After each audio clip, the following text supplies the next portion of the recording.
Mm.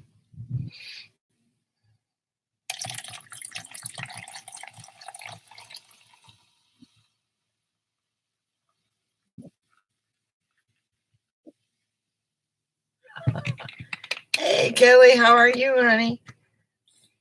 Sorry, I was mixing a drink.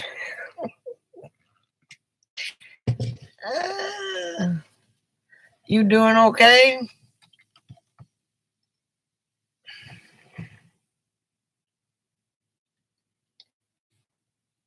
My straw doesn't want to. I am okay. I made it out of Las Vegas and down to Lake Havasu. Not Lake Havasu. Down to Laughlin, and now I'm in Parker. And I stopped at Lake Havasu for some wallpaper so I can start getting rid of the 90s look in here. So I drove about, I don't know, 150 miles today. Maybe not. Yeah, about 150 miles. So it's been a long day for the dogs and for me.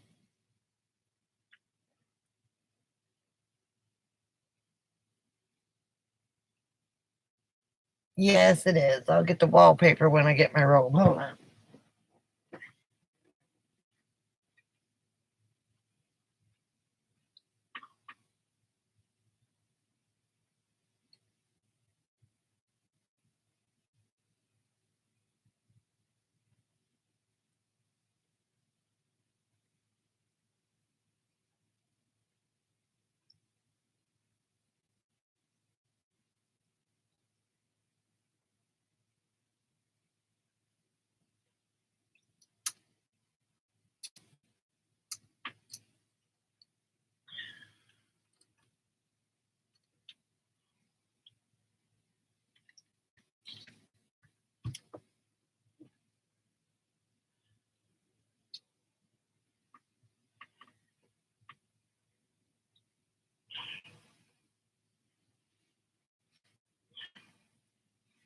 Oh,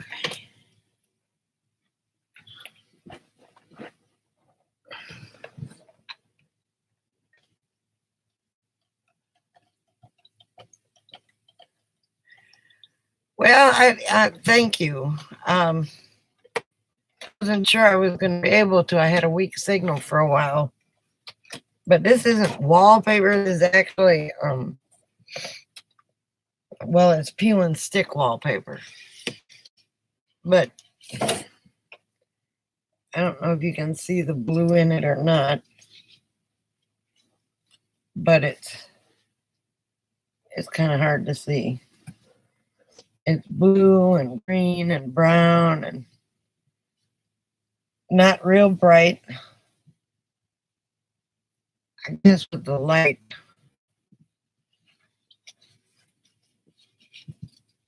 Yes, it's like wood plank. Let's see. Damn, it's hard to see with the light. Oops.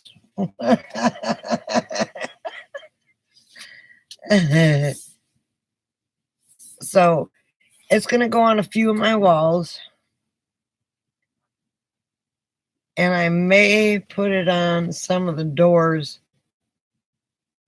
instead of these mirrors. I'm not real sure. But I got it at Walmart. And it said it was 18 something, but it ended up being 28 a roll. But I'm not going to be around here long enough to order some and have some come in at $18. So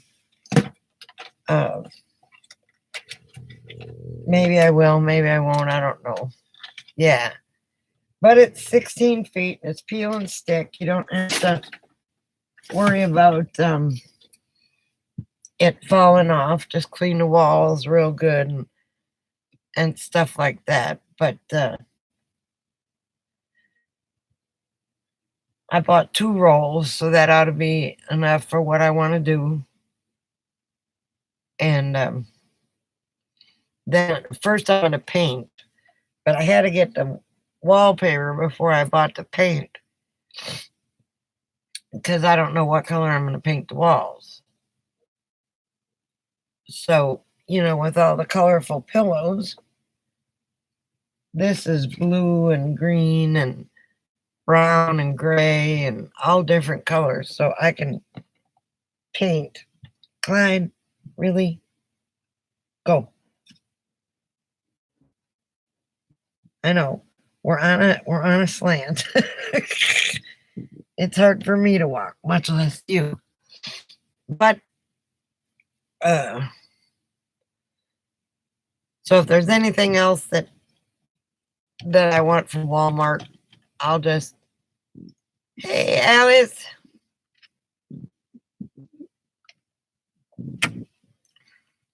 Oh, that's good. Wait a minute. Yeah, I put alcohol in it. Anyway, I'm down for the night, so it doesn't matter. Then I was looking at getting stickers made, and I may just have them made, have them sent to Rachel's house, and then Rachel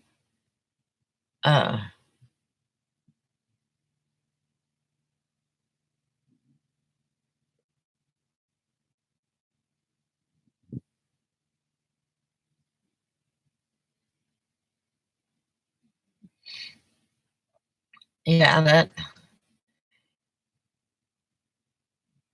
my day was tiring. I drove. Well, I told you I had a flat tire going to Las Vegas, so I went back to Laughlin on the way here and had them fix my tire. Apparently,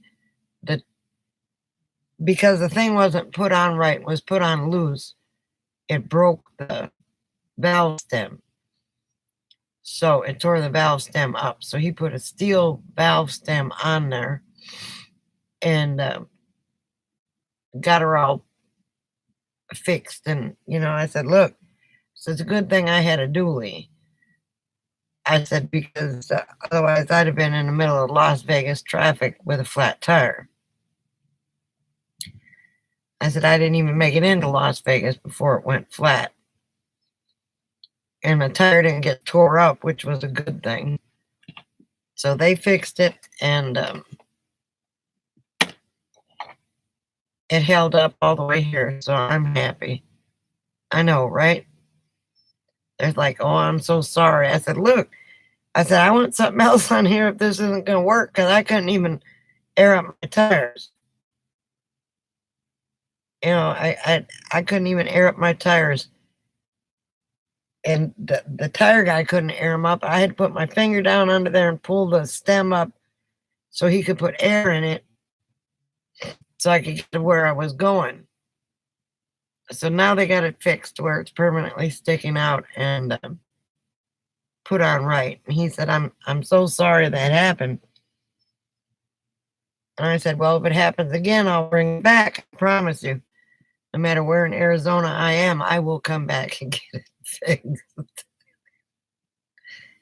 I understand. He said, I understand.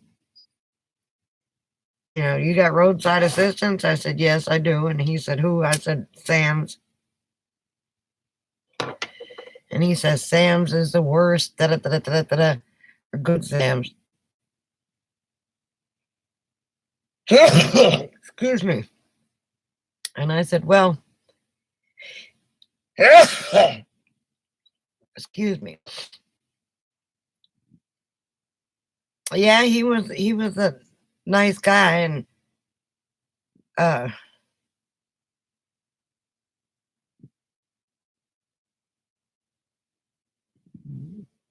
He only had, excuse me, one bad experience with Good Sam's. And, you know, I said, look, I've got an RV. I said, and if I need towing, I'm not going to have to come out of my pocket at all, no matter how far the nearest shop is. I said, and you know that too. Thank you again.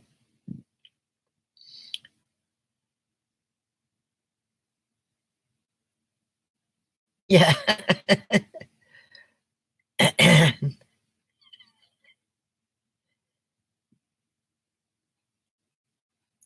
It's, yeah, I know. I think I was talking to Alice. Yes, everyone says that. Gesundheit, bless you, or and whatever it means, whatever Spanish is. But yeah, everybody says that.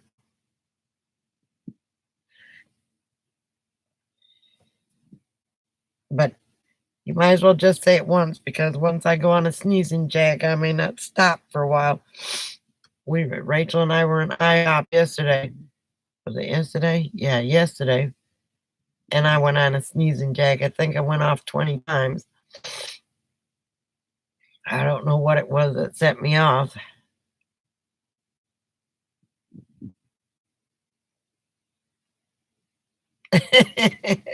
For some things, bless you after someone sneezes is universal. Salud in Spanish. Okay. I'm glad you knew that. Hang on, now I gotta go blow my nose. Which might trigger another. Uh,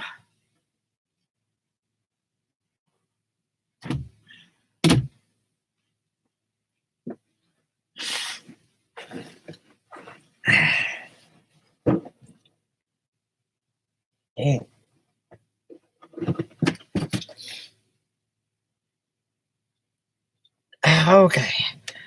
So now I'm in the Blue Water Casino.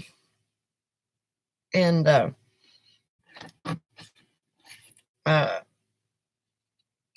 sitting here gonna do a load of laundry.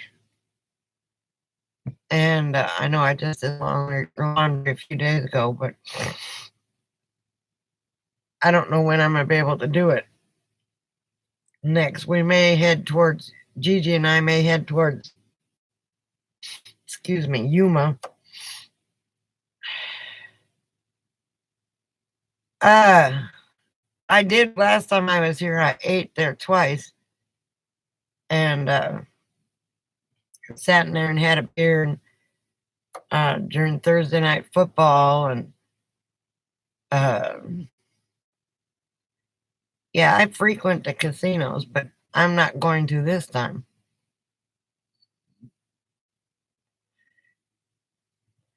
I have their card. So, they let you stay here on the pretense that you have one, their player's card, and two, by chance. And I stayed in the RV park last time I was here. So they've gotten enough of my money. They don't need any more. And that's a fact, Jack. You've never been in a casino? Oh my gosh. Well, it might be a good thing. They're strategically made to make a gambler comfortable. They pump oxygen in there so people can breathe and feel happier. And if you read up or do a Google search on the designs of casinos, and yeah, I know you're in the Bible Belt, but Oklahoma's the Bible Belt, and the Indian tribes have quite a few casinos in there.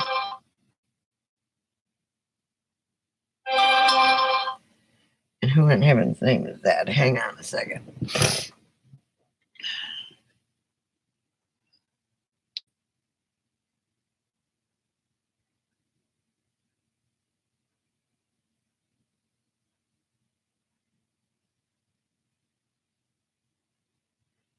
Oh my God.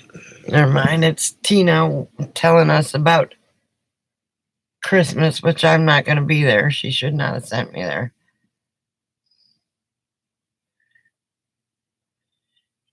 My kids are coming.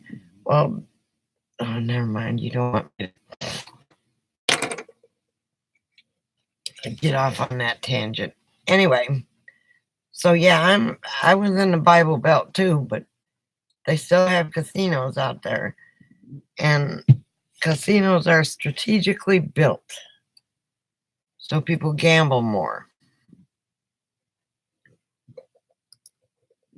And I imagine if you look somewhere, there's some Indian reservation around you that's it's got a casino.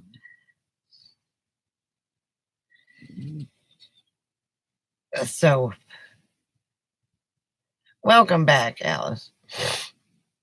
But they do everything that can to make you comfortable and happy. So you gamble. Like I said, they pump oxygen into the room, and the carpets are strategically laid.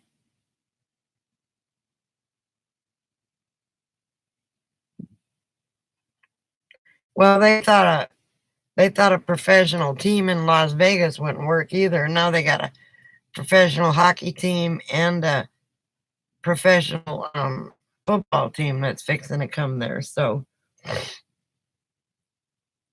I mean, if you're going to bet on horses, you're going to bet on horses. But that's up to them. I mean, they can't stop if Indians have reservation land legally. They can't stop them from building a casino because it's their land and they can do as they please. That's why so many casinos are popping up in all states, because in most states, because of the Indian reservation thing. Right now we're on the Colorado River Indian Reservation.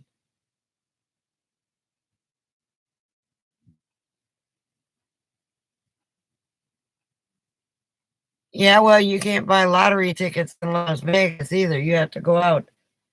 You have to go out to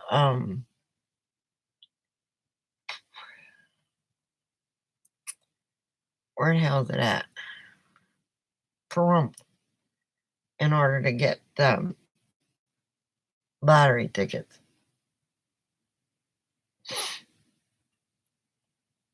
You can't get them in Las Vegas because they thought it would ruin the gambling. It's people are going to gamble. The only thing the lottery does is let the people who can't afford to gamble let the people who can't afford to gamble a little bit anyway on the lottery.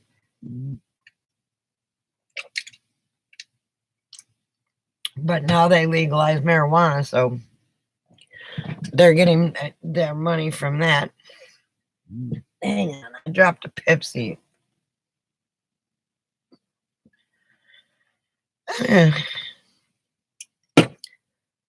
On the ground. So, I mean, okay. Alice, how was your day?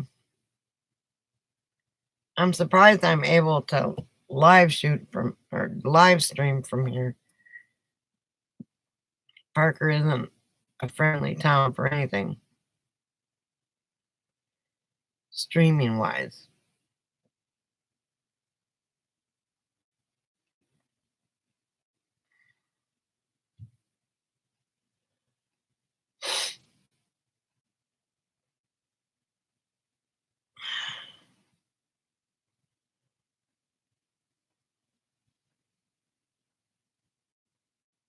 Yeah, I saw that. it was raining all last night in Laughlin too, and here. I guess Arizona got hit with water too, and I guess it headed in your direction. But I saw the radar. I think I looked this morning before I left, and it was pouring. And then I hear there's supposed to be ice where Susie and Chris are. And I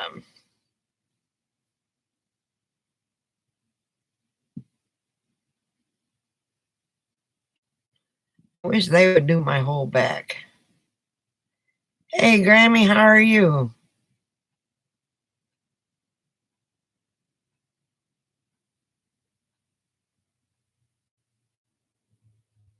Boy, security's driving around here a lot tonight. I don't know why.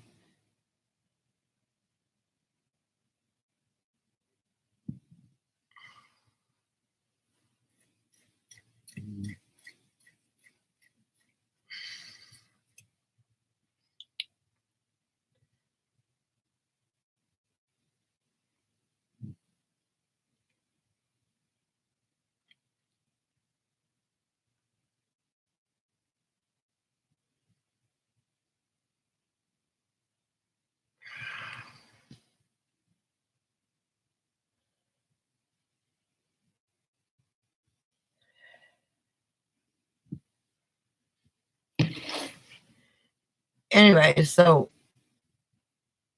like I said, I think we're going to head towards Yuma and then go to Mexico and see what's up there before the Ehrenberg cleanup, which I think is the 20th till right after New Year's.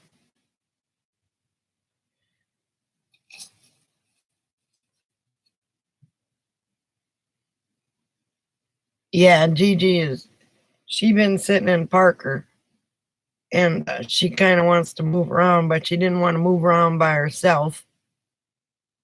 And then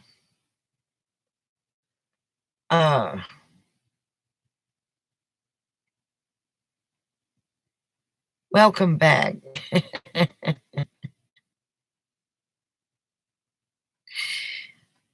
And then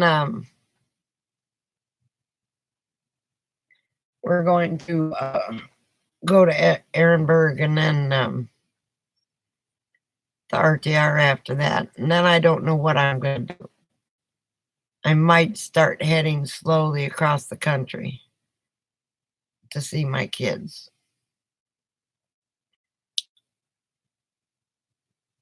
And I'll be on I-10. Nope. I've been to Parker before. Lake Havasu, Laughlin, Vegas, but none of the other places.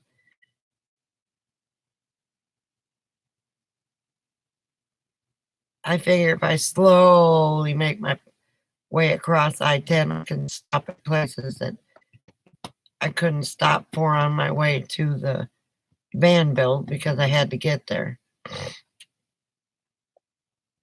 I didn't have to, but I had to. You know what I mean? Anyway, so I'll slowly work my way across and maybe stop at College Station.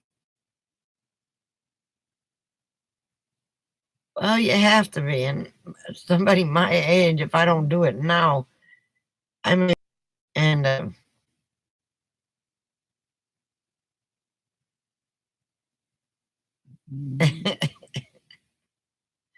was just being a smart ass, Alice. I can't, I'll be so close to you. I'll be right on I-10. I mean, that almost goes right past you. Well, it goes right past you, but a little south.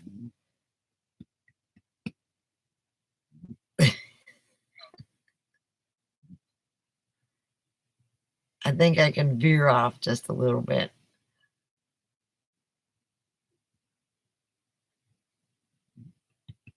Spend a couple days in Alice in Wonderland.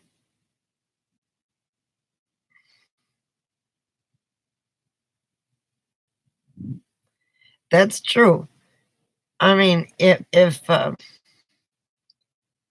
my whole thing is, Kelly, my body is deteriorating fast, and my insurance company isn't doing anything to help. Not medically necessary, not medically necessary, not medically necessary. Well, okay.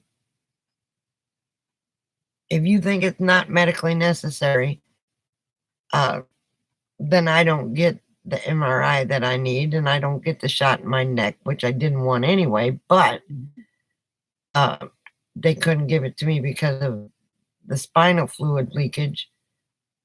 And then, on and on and on, not medically necessary. Well, that's because I'm at 100%.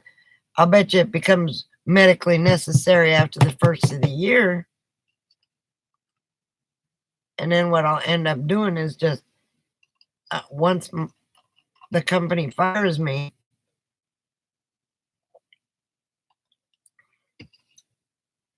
then I'll get Medicare, and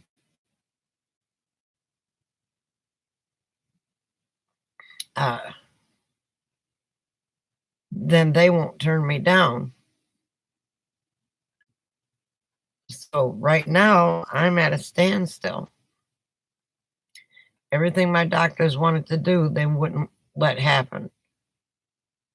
So okay, they don't let it happen, and I go in a wheelchair. It'll be their problem.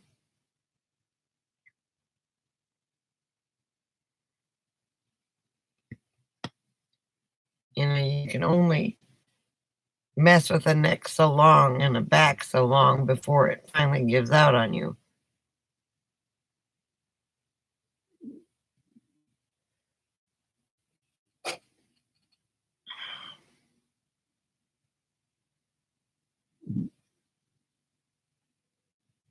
I think it does.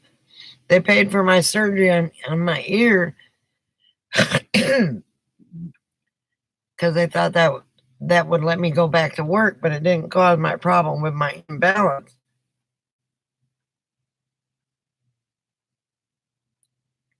So, I can't go to work in a factory and fall over into a machine and die or get my scalp ripped off or my arm or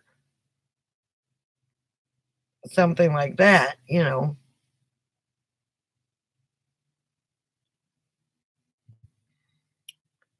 It's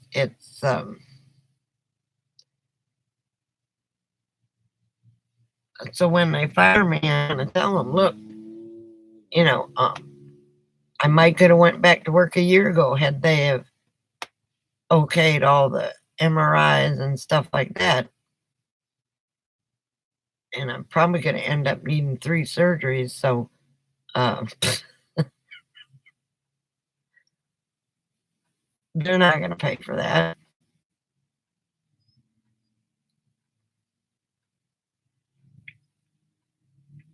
So here I sit, stuck.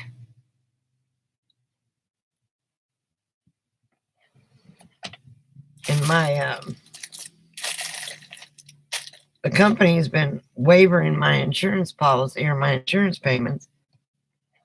Um, and I've got to fill out some more papers to see if I've gotten any better. And I'm going to write them a little note and say I probably would be a little better had they paid for uh, the surgeries, but or the MRIs, so we could actually see what was wrong with me. And they wouldn't pay for a nerve test to see if I have lupus or uh, multiple sclerosis or fibromyalgia.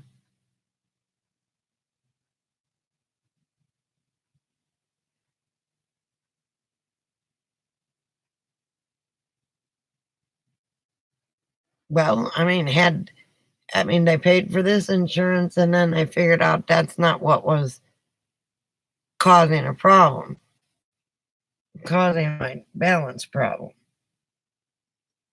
It made it a little better, but um, it didn't get rid of it. Rachel and I, we used to run into each other when we were in Vegas. She'd stumble my way and I'd stumble her way. She said, "Oh, I'm sorry." I said, "I was going to say the same thing." She says, "Oh, you stumbled too?" I said, "Yeah."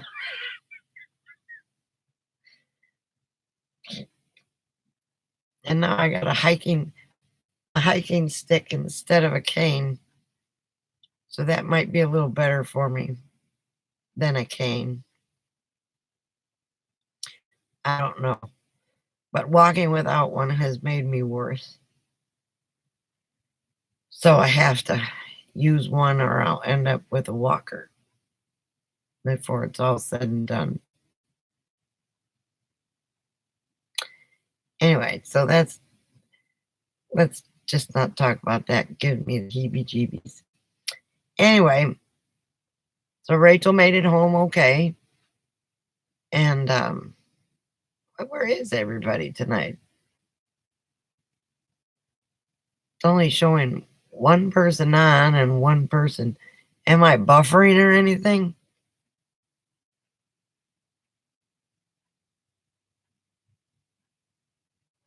I know I got a phone call saying that they filled my prescription and in Corsicana, and I'm thinking to myself, well, the last time I had it transferred to Parker, so I'm going to have to call Parker CVS tomorrow and have them transfer my medicine here.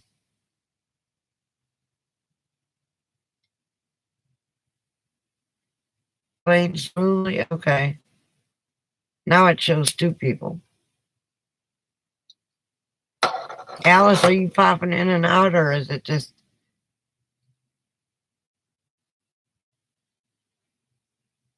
I don't know where everybody is tonight.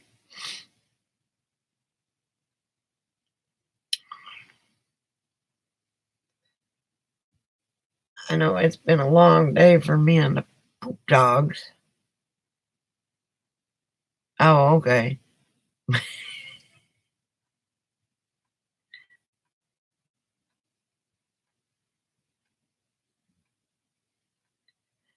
I don't know. She said she was driving and listening.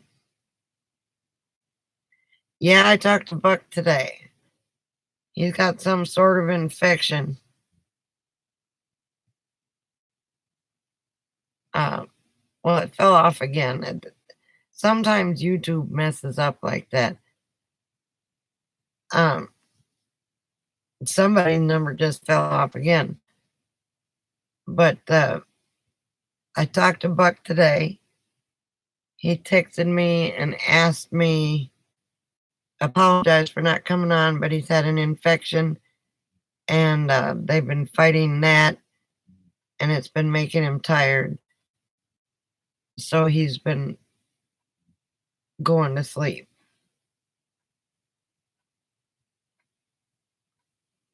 And then I called him up and explained to him why I couldn't steal the baby donkey. And those people would have hung me at the guillotine, not at the guillotine, at the hangman's thing.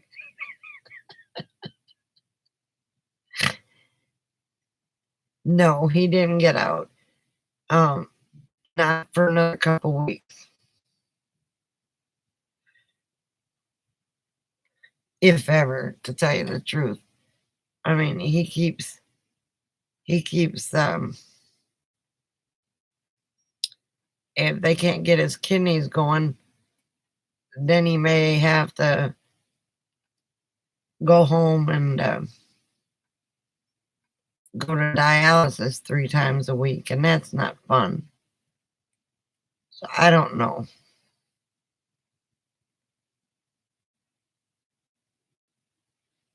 he's in assisted living, and they're but he wants to get on the road. He wants to get out of there. He wants to get in his new home with him and Ziba.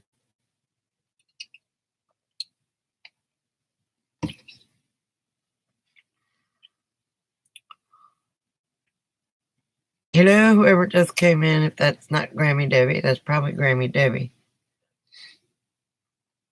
You know, if he travels and he has to do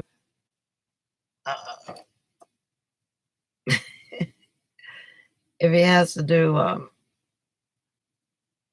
dialysis, he can travel on the days that he's not close to an VA hospital and get his dialysis done, and then keep on pushing. So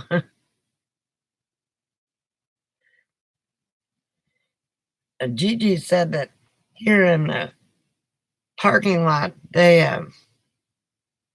was it yesterday or the day before?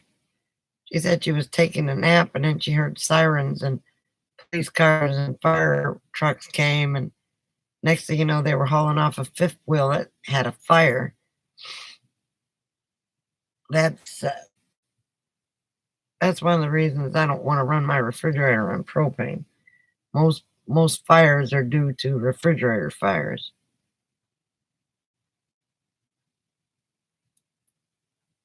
Yeah, I don't know whose it was or whatever, but it might be why security is running around all the time. I was out walking the dogs a while ago, and they were shooting all over the place.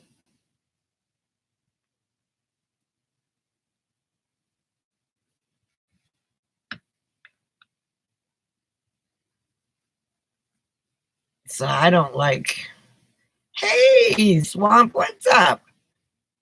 We're just talking about where is everybody? You must have a busy night tonight.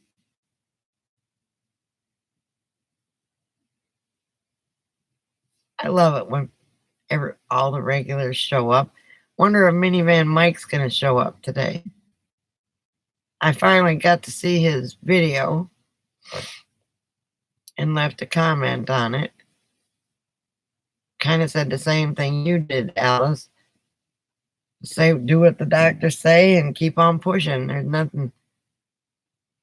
And Swamp, yours was, where is Mummy? Mummy is right here.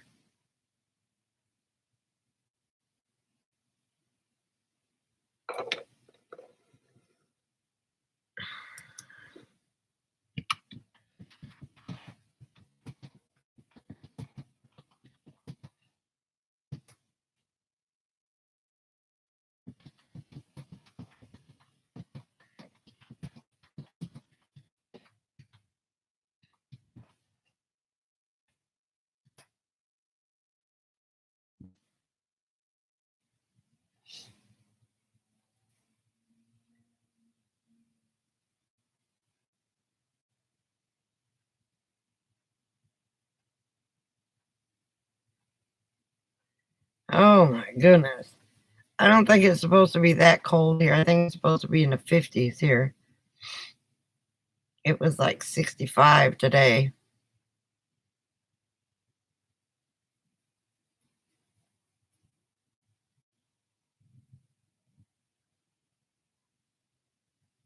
Kind of hard to see me if I'm in your pocket, Swamp.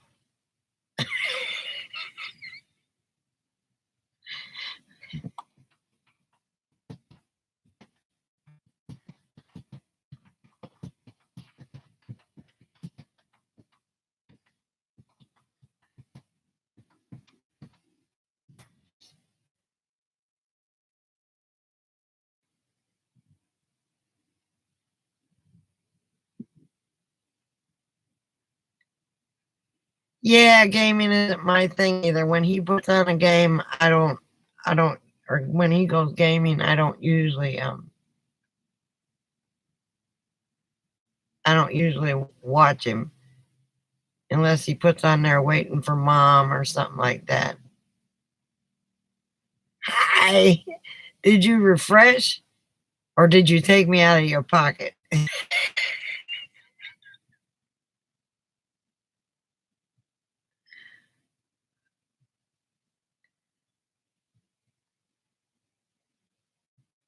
Susie texted me today and said that they were supposed to have ice up there in New Mexico. So, okay.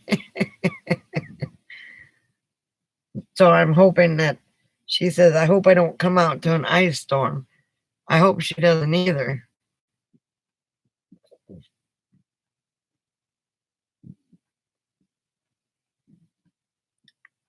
Anyway, I gathered up a bunch of stuff for Gigi to take to St. Vincent's tomorrow when she goes.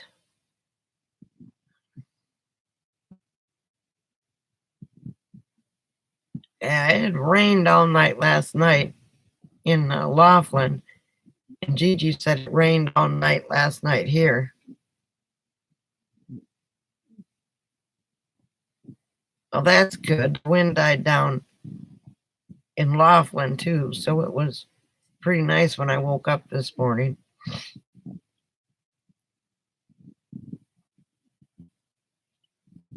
But I think I ran out of propane, so I bought 4 more canisters.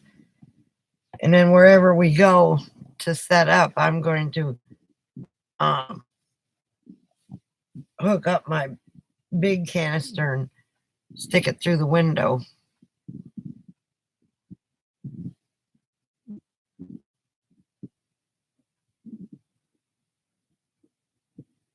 Is it? So what are you doing at work, Swamp? Didn't they call work off? Oh, I forgot. You're up in Michigan. They don't call work off for a snowstorm. I know when I lived up in Wisconsin, during blizzards and stuff like that, you'd look at the bars and there were snowmobiles in front of the bars instead of cars. People would ride their snowmobiles to the bars in the country anyway.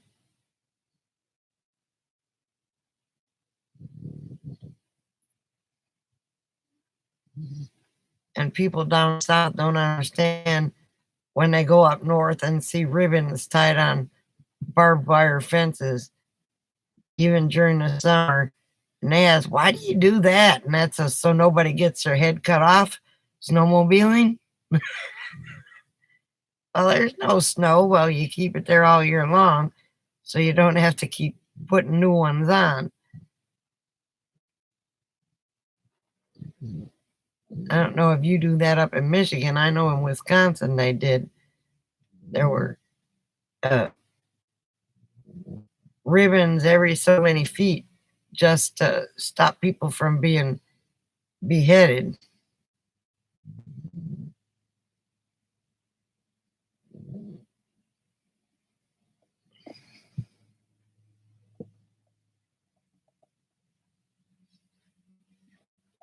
Oh, Clyde. Yeah. Because, you go out, reflective ribbon, yeah. You don't understand when you're in a country where there's snow 7 months out, 7, 8 months out of the year. Sometimes you got to be able to see where the barbed wire fences are.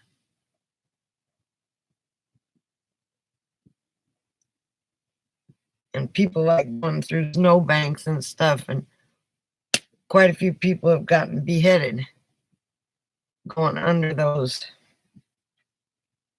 And I think they may have made it a law in Wisconsin. I don't know. If you have barbed wire, you have to mark your fences.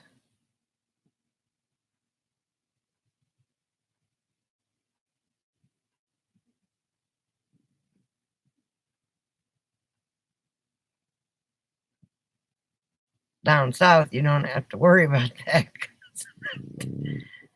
If there's snow, doesn't anybody leave the house if there's more than a quarter of an inch. Yeah, they pretty much have to, especially if, you got kids out there snowmobiling, which, they got kids snowmobiles. The adults may know the difference, but kids don't.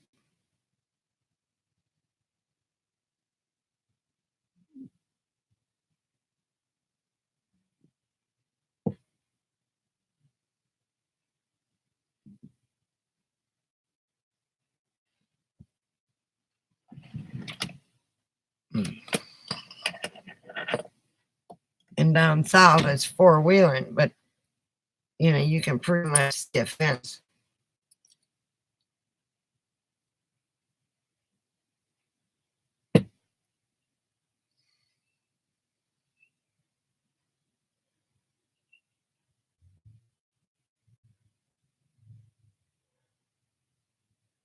Yeah, I talked to him today.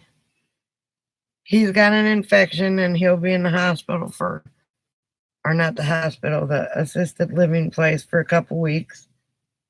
And they're trying to get rid of the infection and get his kidneys started. We didn't really talk all that much about that. He avoids the subject of himself and wanted me to steal the baby donkey. Nope, ain't happening. I don't feel like getting shot today. But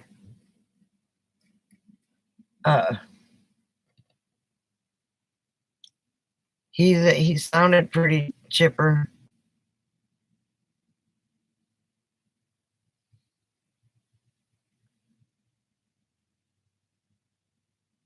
Did he put me on his list? No, he did not.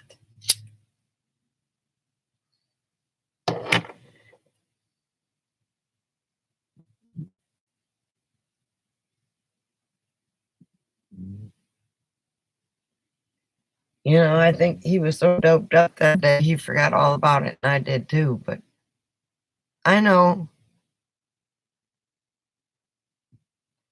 And that's pretty much what it is. He thinks about other people more than he thinks about himself, which is fantastic in a normal world, but he's not healthy. And I don't think it's so much, he put a do not resuscitate on his thing, so he may be getting tired of being sick. I don't know. Um, he's not very old, and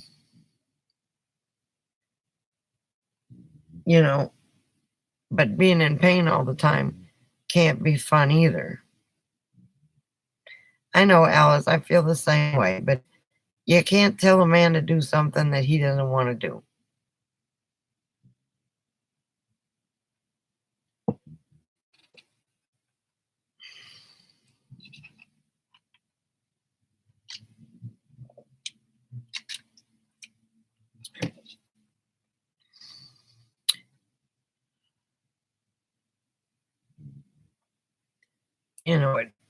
It is what it is. If anything ever happened to me, the one person that you guys would get a hold of is Rachel.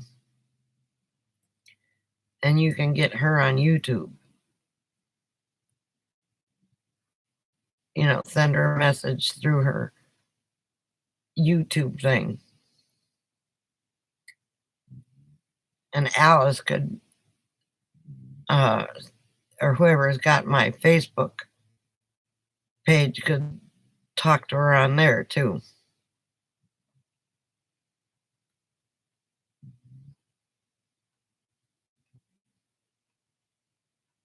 So, it's Rachel is on all my HIPAA things. This is what kind of slant I'm on. Hang on. My wee. Oh, what goes more? I'm kind of on a hill. I mean, so I got to hold my chair in place so I don't go swinging around in circles.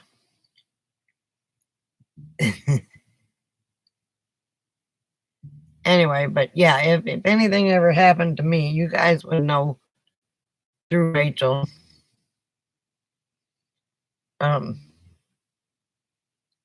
I know Alice would find a way to find her on Facebook. She's on my friend list.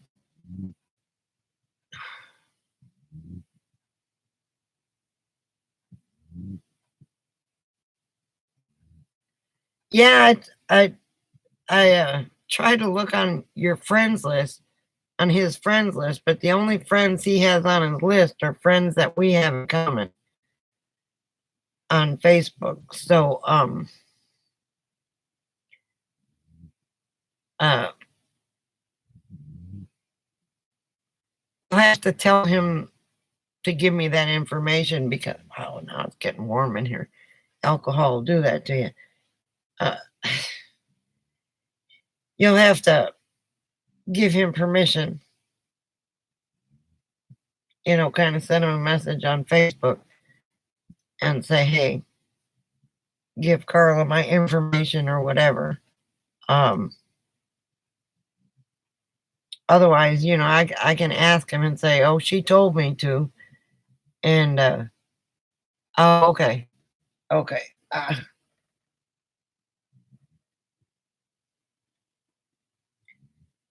Anyway, so I'm going to try and get stickers made. Well, he slept since then. I don't even know if he would remember.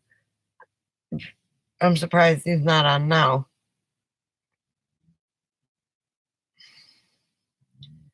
God, it looks like I may have to open up a window in here, take a blanket off my bed because the wind isn't blowing and it's so much nicer down here than it is up in Vegas. It's cold in Vegas.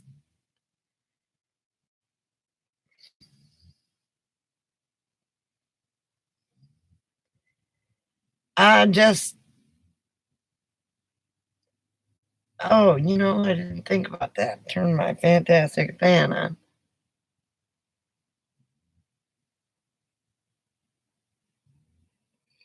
I will have it when I'm sleeping. I'll do it when I'm sleeping. Yes, Vegas is up high. Vegas is an altitude of 2,500 feet or something like that. So it gets cold. And stickers for my channel.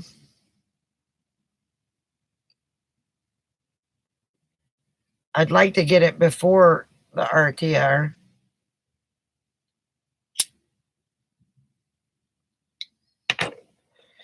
I'm surprised Mikey Mike's not here either.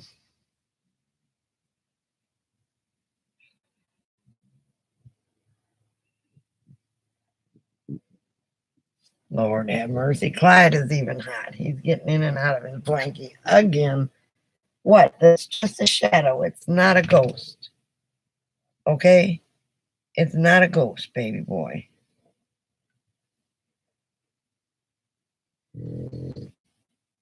Man, Destination Open Road and Aja got some made up in Lake Havasu. I think I'm just going to use the sticker guy or whatever his name is and have him make me up some stickers. They're pretty cheap. It's not like I have that many people to give them to, but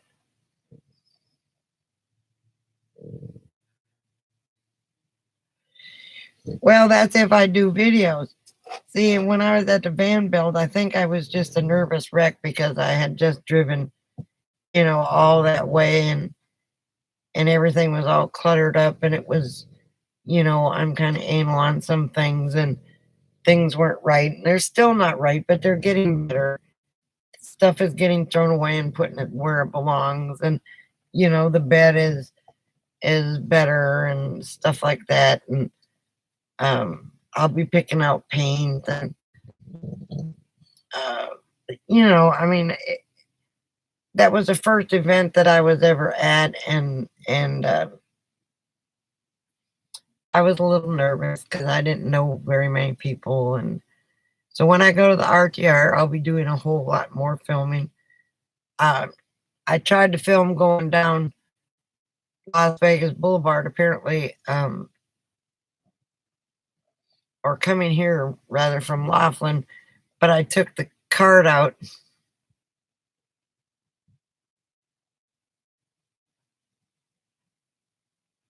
Yeah, I didn't know what. Right, you're right. And the more I'm out here, the less shy I get, and the more things will start working out. I'm ready to hang my little dog by his toes and tickle him because are you gonna lay down or you just gonna stand there and look at me? Oh, I guess I gotta cover you up first. Uh, and I was a little, uh, that was a smaller event and everybody knew everybody and stuff like that. So now that I know a lot more people, it'll be a lot easier to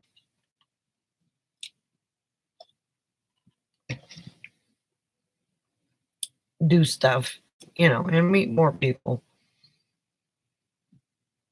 because there'll be thousands of people at the RTR.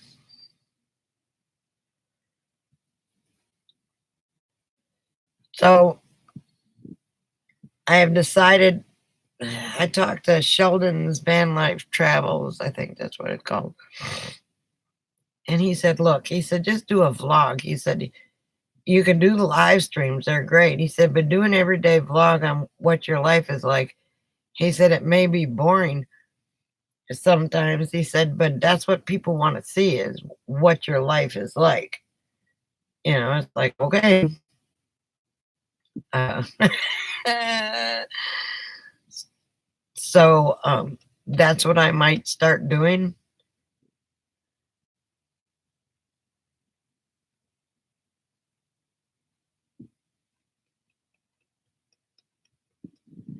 Yeah, it wasn't so much scary as okay. The first day I had a great time. I danced and I hurt myself and was in pain all the rest of the van build, and met a lot of great people. Yeah, to do a vlog as well as my live feeds. Um, just an everyday, hey, here I am, still at the same place, found something interesting. I'm not gonna.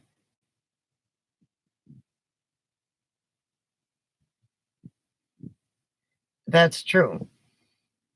That's true. And I guess I got to show more of the poop dogs too, because um, it's, I start making videos and I made videos of me making the bed. And then turns out I had music playing the whole time and I can't get that out of there. And I was getting snippy at the end of it. So I didn't want anybody to see how snippy I was getting.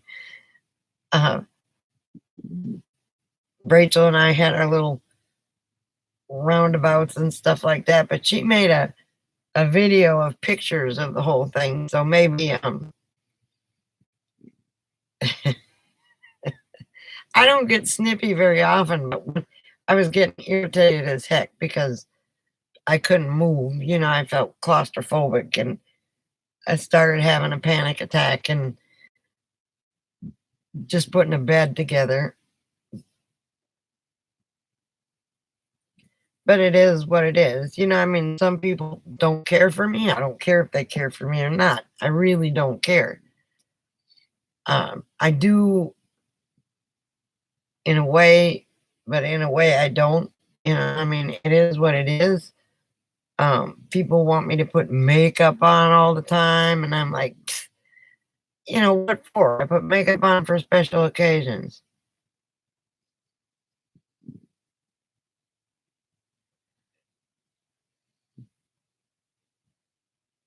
right? Right? It's like I I don't want to have to make a video every day, but I will, you know, maybe a morning coffee kind of thing. Hey, this is what's going to go on today, and if I can make a video of it, I will, and I'll post it. And uh but see, the drive I just took, I should just videoed that. So for me, anybody that watches me watches Aja. So, I couldn't do the same video as her because that, it was the exact same drive.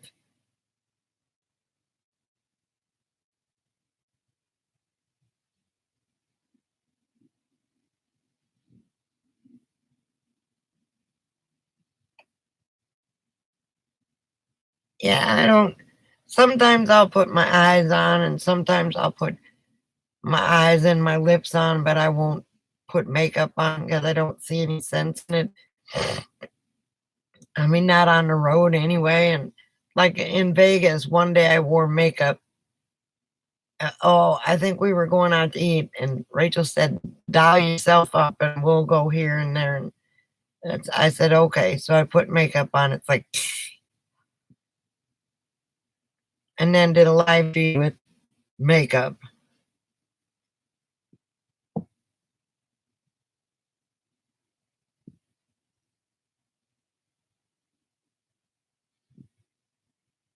Well, I mean, what is the sense? What is the sense? Because if you don't wear makeup every day, and somebody's gonna see you in public, and they're gonna go, "Oh, you don't look like you look like on your videos." There are. I was watching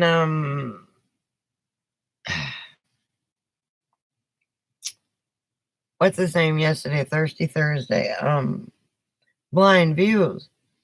And they were talking about dating, and the way dating has changed. You meet somebody online and whatever, and you dial up, or your profile picture isn't what it is, or they only see you from here up, and you look real thin from here up, or you could be like that, or and that doesn't matter. But if that's what the case is, show it as it is. Don't show it. Just be sure to not video when you don't want to. We have already worked our lives away. Don't create. I, that's true, Swamp. I'm not gonna make it a job. It's there are people out here that are out here and can't afford to be out here, and video isn't fun because not everybody is an Eric Pneumatic Fanatic or a Bob or whatever, that have 250,000 subs and make buku bucks a month and then get TV shows and stuff like that. And that's not what I'm after. If I make a little bit of money later on, then I make a little bit of money. It is what it is. And my channel only will go so far unless everybody passes it on to everybody else, if you know what I mean. I mean, I am who I am. You guys see me almost every day. And have I changed? No. I'm still as stupid as I was the first time y'all saw me. And I'm not afraid to laugh, and I'm not afraid to laugh at myself.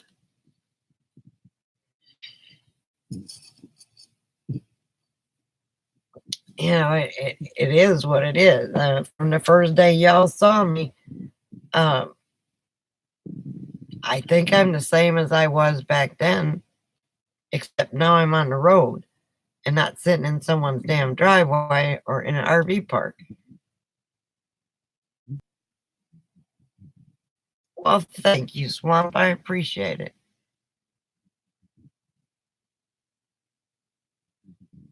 Oh, well, good. You fit in with the rest of us wackadoodles.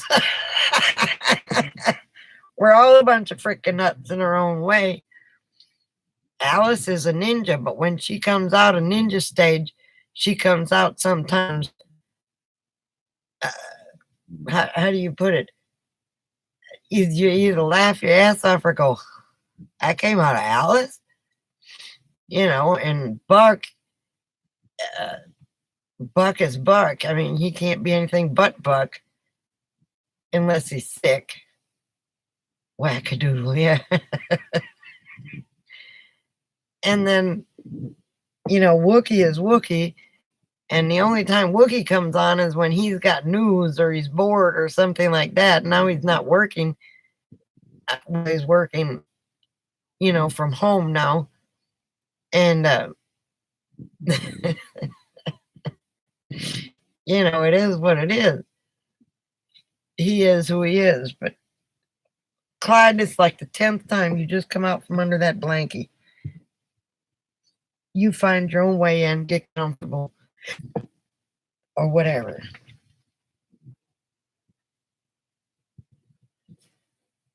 Anyway, and everybody that comes on here has their uniqueness. And I like that. We have a diversity of people, but mostly working people that have worked most of their lives and to tell you the truth, worn their bodies out or tired of working and wearing their bodies out, or we have everyday people who've experienced life. And,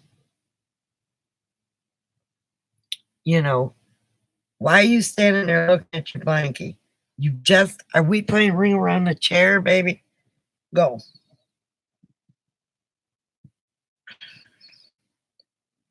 Oh my gosh, this dog. Anyway, and I am who I am, and I'm not going to put on airs for anybody. Let somebody come and tell me to wash my hair. Okay, I washed it yesterday.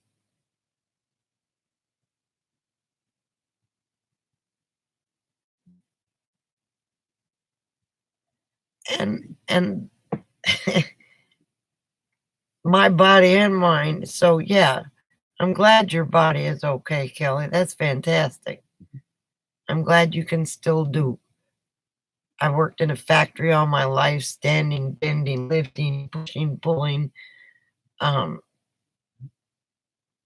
got permanent calluses on my fingers from when I was working at a job 25 years ago. Well, it's not greasy. No. It just sometimes it gets frizzy. I've got to put it up in a ponytail when I go to sleep. And yeah, I got permanent calluses right here. Hey, Minivan Mike, I was just talking about you. We missed you yesterday. I'm glad you're feeling good. I finally did watch your video. I'm not getting notifications when you do videos.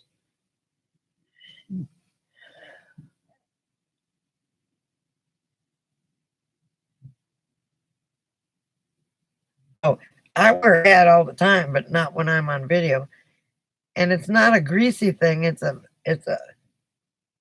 My hair is all gray.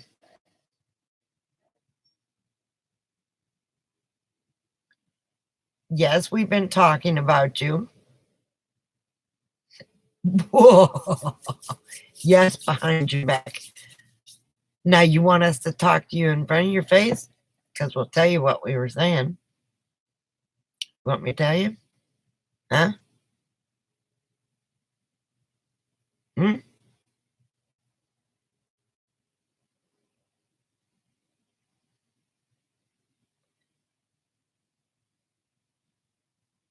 So, yes, you want to know, because we were talking about how happy we were that you're doing great.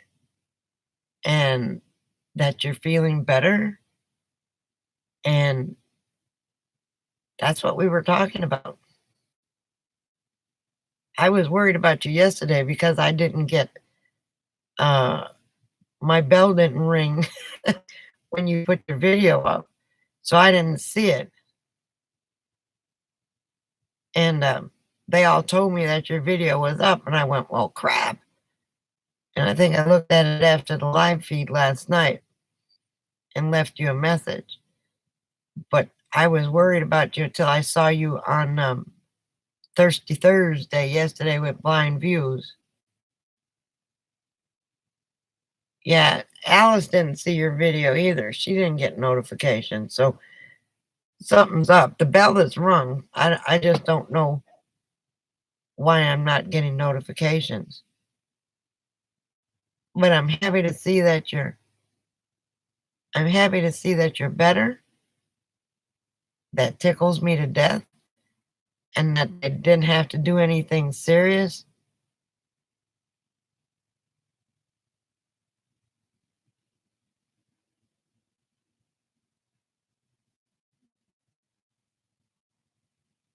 Well, I've been I've been sick for the last 10 days, but I don't know if it's allergies or whatever. And I'm so sorry you got a cold and um, you had the stomach flu.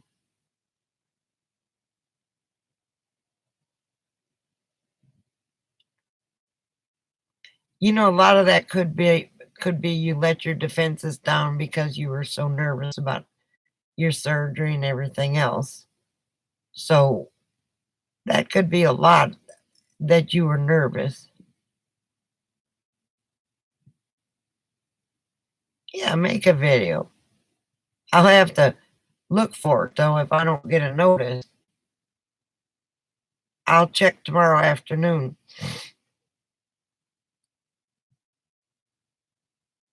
Your defenses were down because you were scared.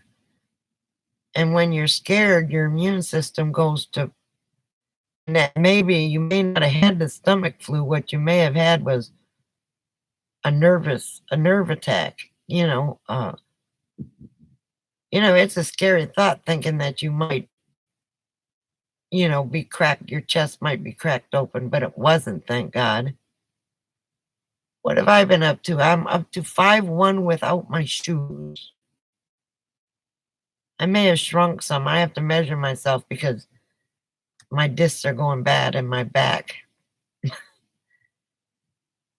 I am back in Parker. I am no longer in Laughlin. Rachel is back in Texas.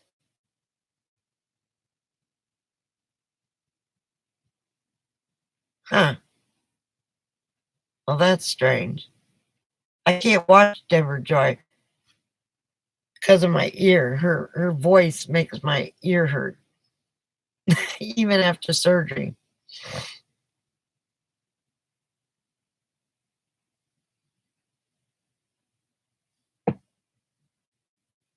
I had to unsubscribe to her because I couldn't. I mean, she may be the sweetest woman on earth, but her voice, since I had my ear problem.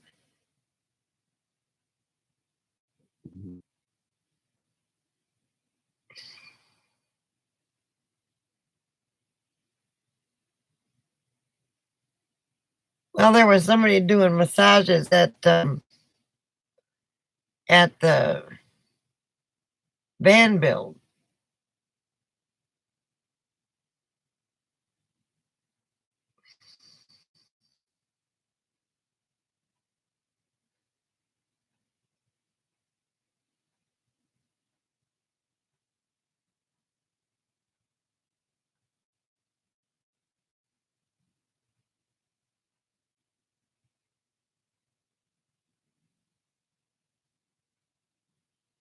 Okay, I remember a little bit about that from last year, Alice. I just can't remember what it is. I've slept about 300 times since then. Maybe 350 counting naps. Anyway, but we will leave it at that.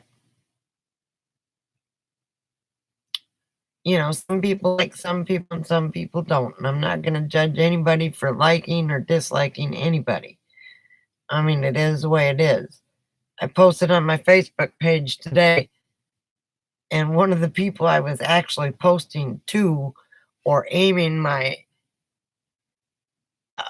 thing, my post at, came back and made a comment, and I had to shake my head. I put, oh gosh, this thing still reminding me I need Adobe Player.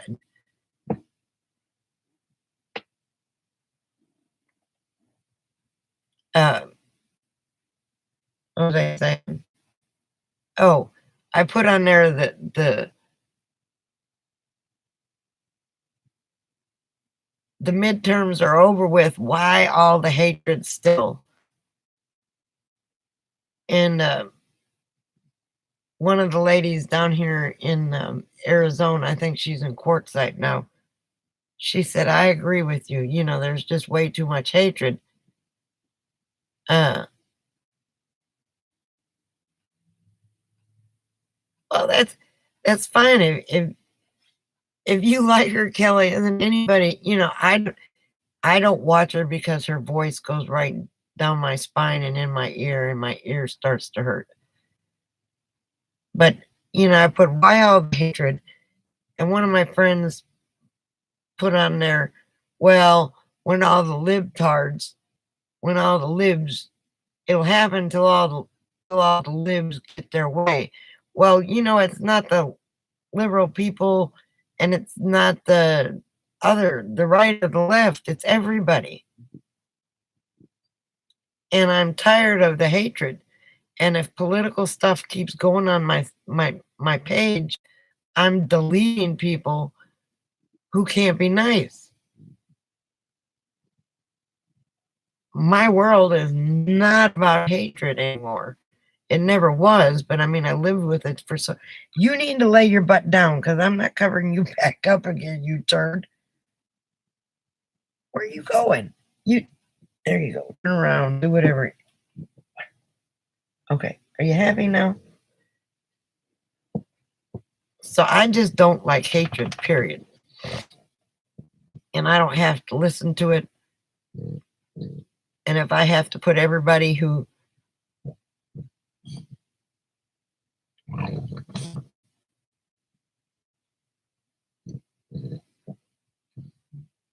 political doesn't mean anything to me.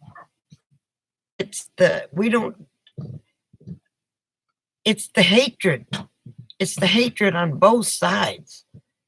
The people that come out and say they ought to, kill somebody or somebody ought to go to jail, and that they look like this or that they look like that or that they're, it's nothing but online bullying as far as I'm concerned. Now, political is fine. You can say all you want politically on my Facebook page, not on my YouTube, but it's the hatred that I don't like on both sides. If you back in the day when I was growing up, the parents talked politics in private. Nobody knew whether you were Democrat or Republican.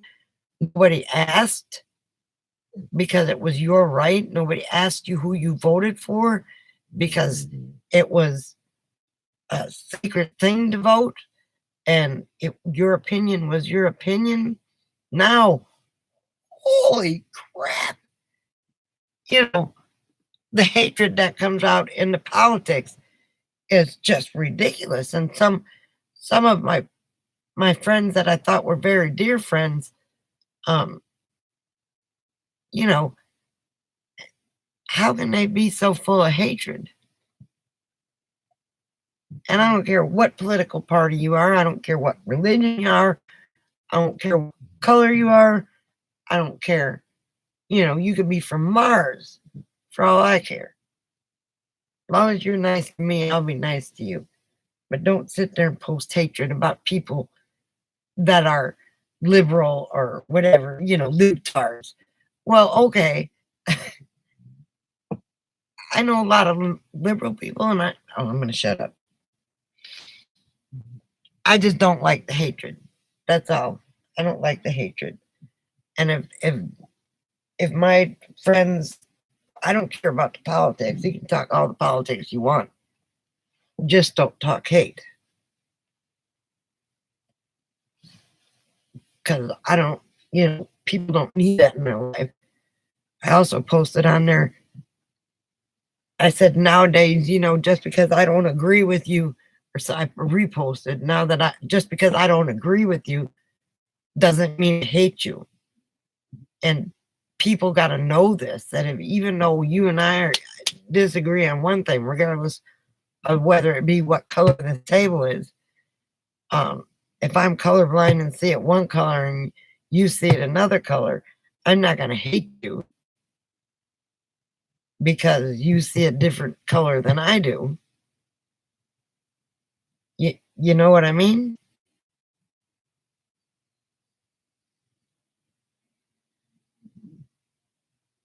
So that's why politics isn't allowed on my channel, this channel. Religion isn't allowed on this channel, and bullying isn't allowed on this channel.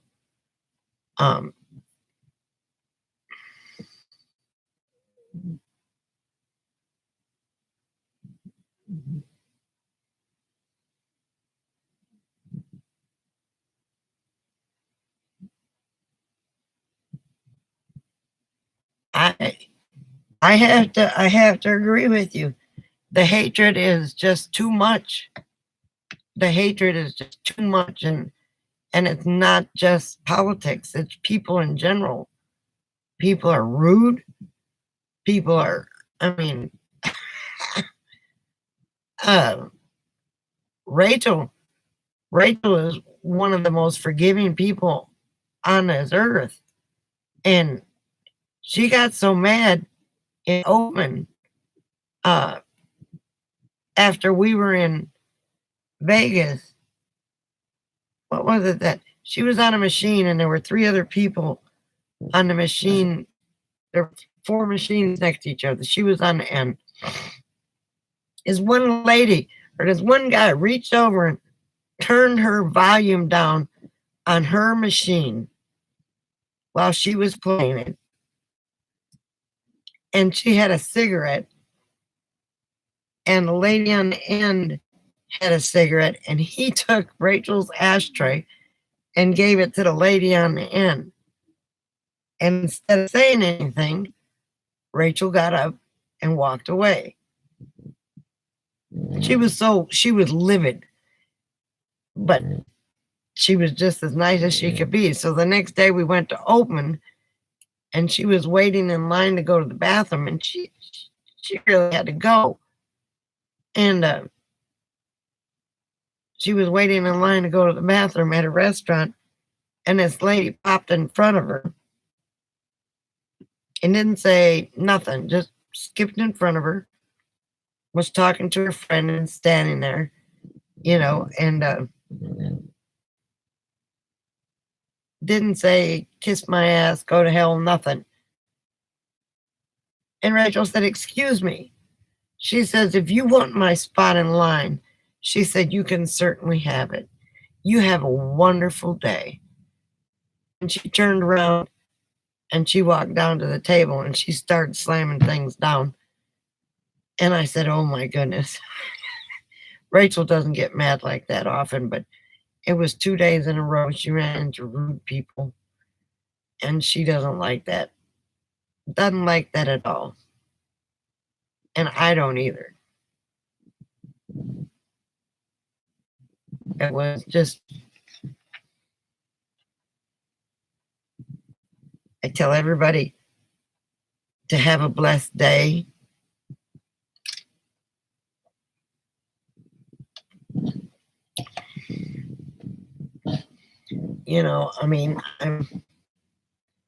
If I have something and you need it, it's yours.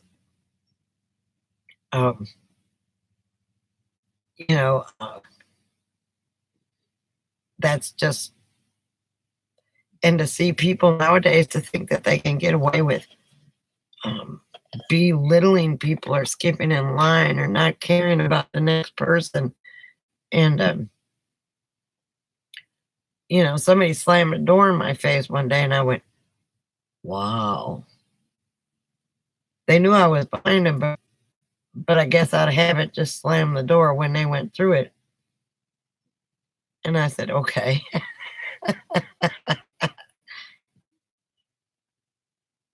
I know you do. I know you do. And that's, you know, if I see a homeless person and I've got $1 or some spare change, I'll give it to them.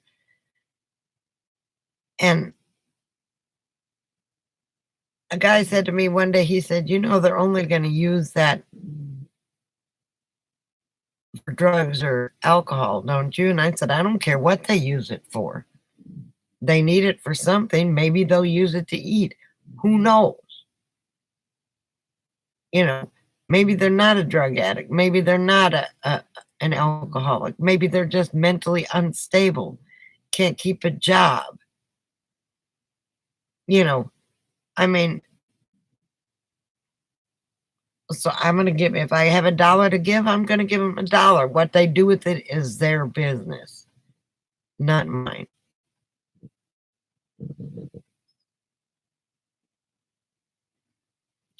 Enough of the preaching. I'm going to step off my soapbox now.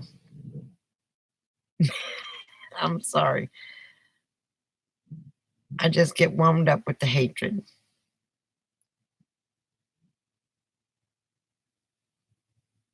And if you ever hear me talk bad about somebody, that's because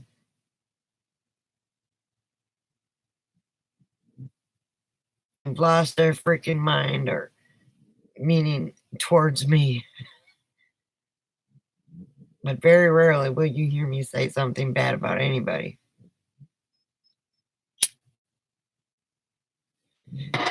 I was told I was too trusting.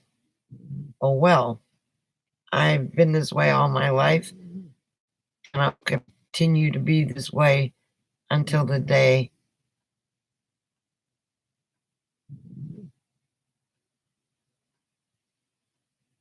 I mean, whether they're alcoholics or not, if they use my dollar to buy booze or if they use my dollar to go get something to eat, I don't care. Because I know some alcoholics that have quit drinking and died shortly after because their body went into shock because they've been drinking for so long. So, I know people who don't drink or do drugs that are homeless. They're just a little bit thrown off up in the head, and people shun them. That's a Texas term, thrown off. But you know what I mean.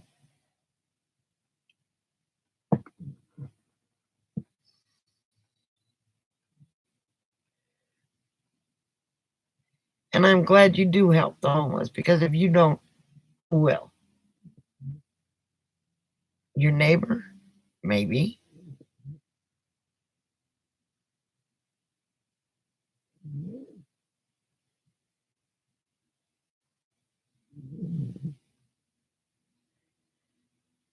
Well, I hope you don't get killed doing it. But, I mean, if that's the way you want to live your life, that's the way you should live your life, helping people.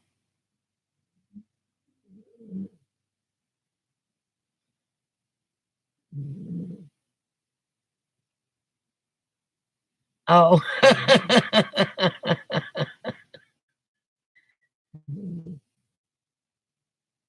Yeah. So it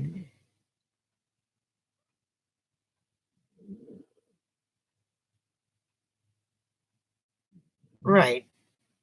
And sometimes, and I know you only help people that you've lived in that city all your life, or all your life, and it's a small town, so everybody and everybody's family. I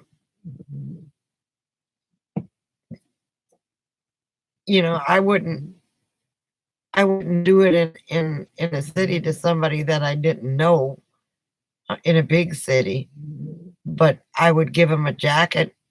I would give them a hot cup of coffee if they wanted one. Hell, I'd even give them a beer. But it's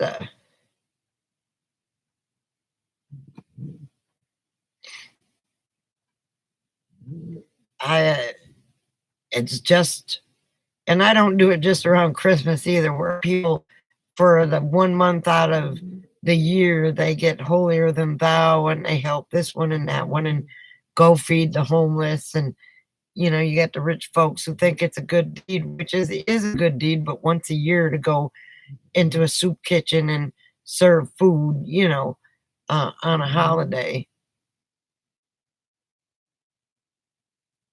Well, okay, that's working in a homeless shelter is a whole lot different in a big city than letting them come into your home. Everybody where you're at, and letting them come into your home is no big deal. I think you could make your own judgment.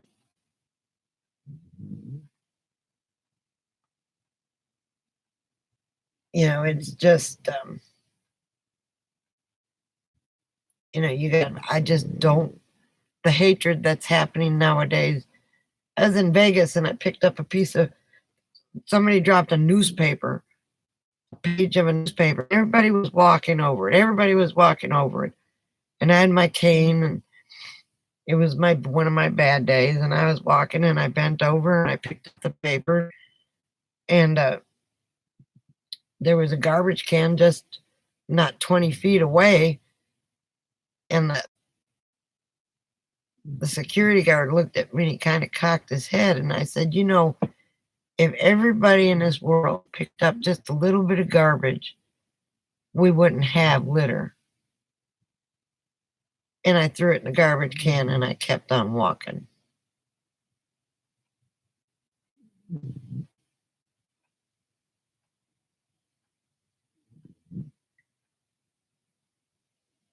Yeah.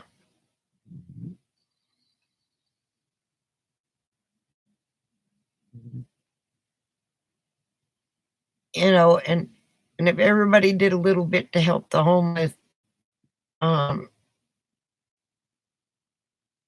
it or if they volunteered more than just on Thanksgiving and Christmas, um, if they spent a weekend a month in a soup kitchen just volunteering, or in a homeless shelter volunteering, and giving people blankets. And I'm a coat nut, and I went through my coats about 2 years ago, and coats that I was not wearing anymore, I took it to the homeless shelter and gave it to them and said, here, I want you to pass these out to people that it fits. I don't want them to be resold. I want them, because it was going to be cold, I want them given to your homeless. And they almost looked at me like I was crazy.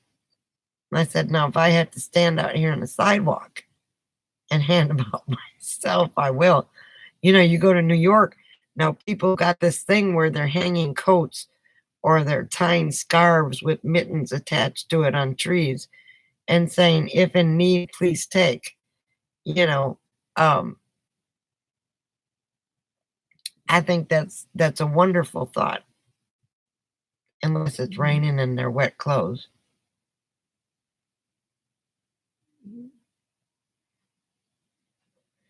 Yes, they are. But not if they're going to go and sell them. When I take them to a homeless shelter, I want them given to the homeless. I don't want them sold. If I want to give you money, I'm going to give you money and you can do what you will with it. But if I give you coats to go to the homeless, and some of them were that thick, they were thick, poofy coats. My ex-husband's coats, just all sorts of,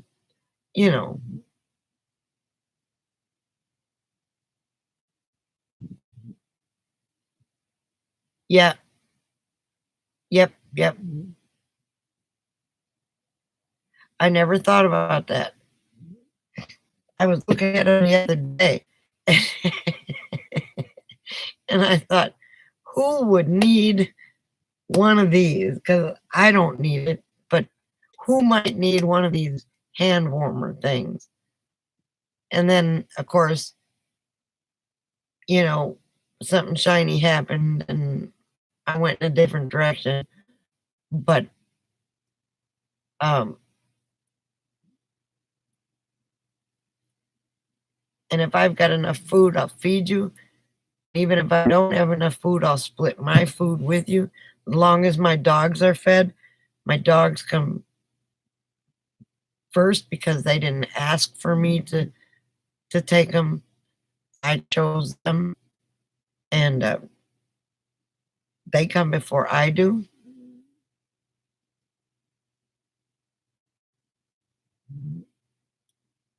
And then uh,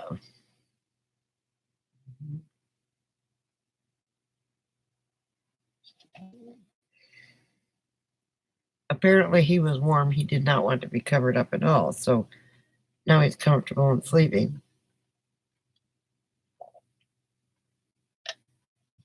But again, now I'll jump off my soapbox. Swamp, are we in your pocket? You know, people watching this wonder when I ask Swamp, are we in your pocket? They probably be scratching their head going, what?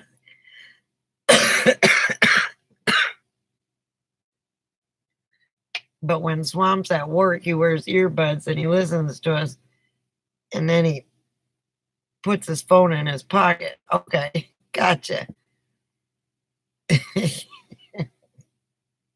Some days we have him laughing so hard his boss thinks I'm on a see, I can't get comfortable.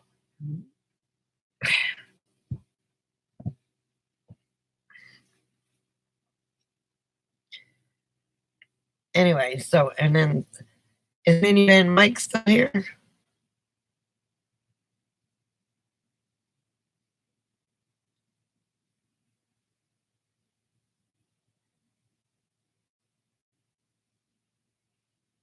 Mikey, are you still here?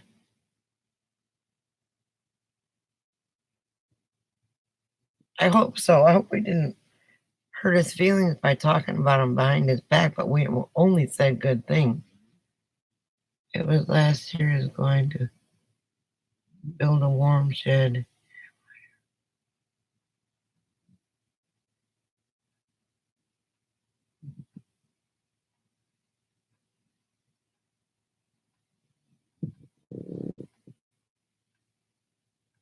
Well, that's a fine idea.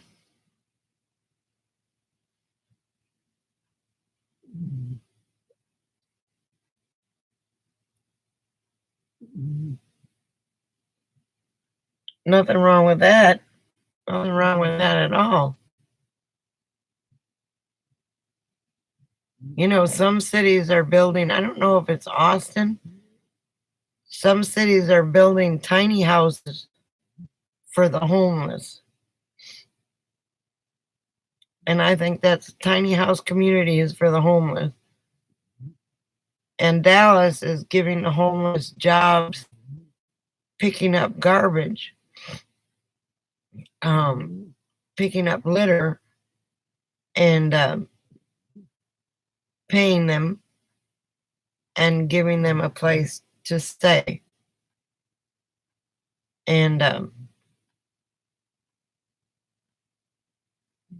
if a homeless person wants to work, they have the opportunity through the city of Dallas to do that. They can only hire so many now, but they're planning on expanding. Trying to find ways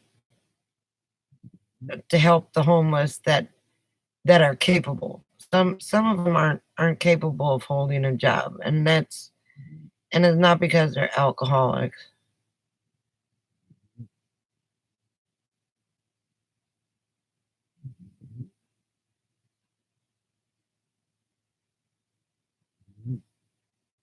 that would be a good idea, and it would keep them off the street. I mean, I went to Washington, D.C., and you go around the Capitol and you go around the White House and, you go around the business section and all the embassies and all that stuff downtown or wherever they call it.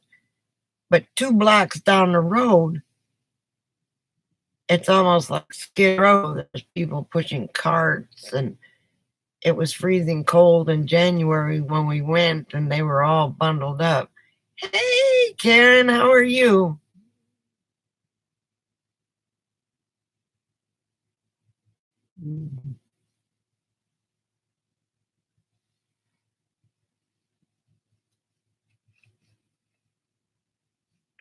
Well, I think it might catch on. It's going slowly.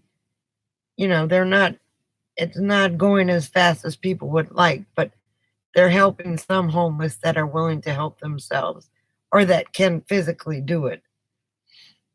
You know, um,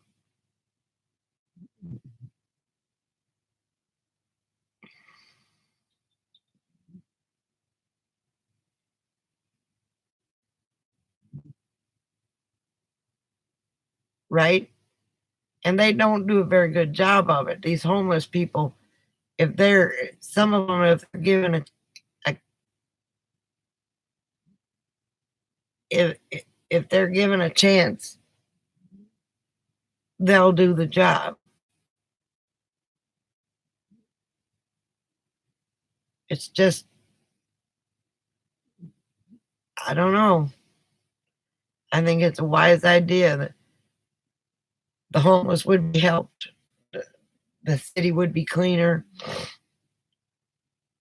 In Las Vegas, there's a lady who's driving a truck that's called graffiti something, and all she does all day long is paints over the graffiti that popped up overnight.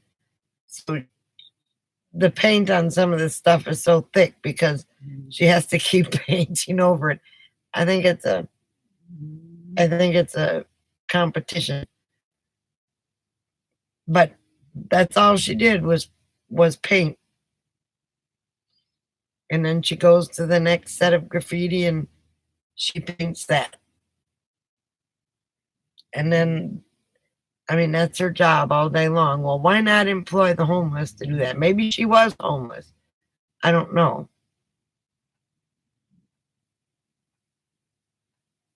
Is Minivan Mike still here? I hope he's still here. I think he may have left.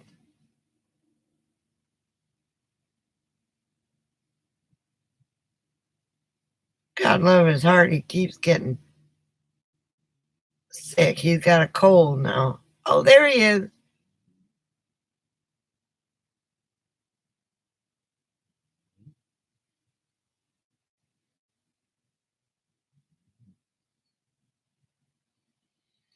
Well, okay, so here's my thing. There was one guy when I was coming home from work every morning. He was mentally disabled. He was not he was not drug induced because I watched him for about a month. And uh whenever I saw him and I was in that lane, I gave him $1. And then some thugs came over there and knocked him off his corner. And he ended up going on another corner. And I never gave those guys who knocked him off his corner any money. I sometimes went around the block to the other side of the highway and gave him $1 because I knew he was mentally incapable. The other guys, not so much. They scared me. I rolled my windows up, because they started banging on windows and stuff like that. But this other guy, he was I felt so sorry for him. And there's another guy that would sit on the corner by Walmart. And he had a hunchback. It's like his neck, his head was way down here, and his shoulders were way up here, and he couldn't walk very well, but he rode a bike, a three-wheeler. And every time I went to that particular Walmart, I gave him $1. And it depends on the situation. And you know, if I have $1 to give, I'm going to give. But everybody's has their own right to do as they choose. I don't judge people unless they're mean and hateful. Yeah, that was sad for that guy. I mean, I went out of my way to make sure he got my dollar and not those other people. You know, they pushed him off that corner and sent him.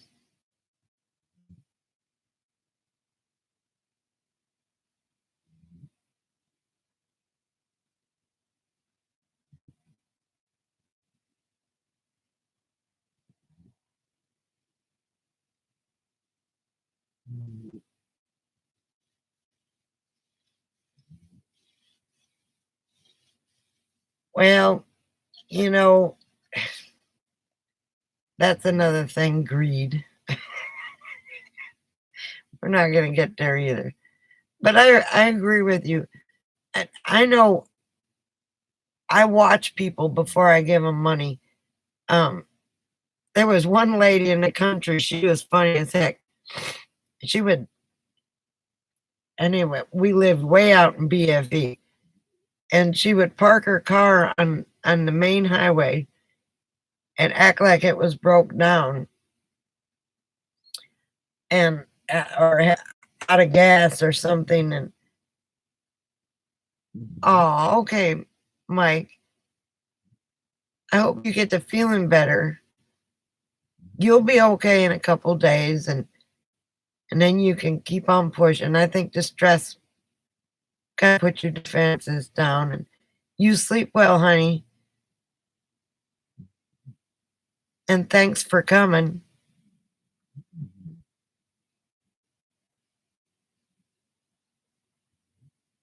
You might be back anyway. You usually pop back on, but if you don't, sleep well.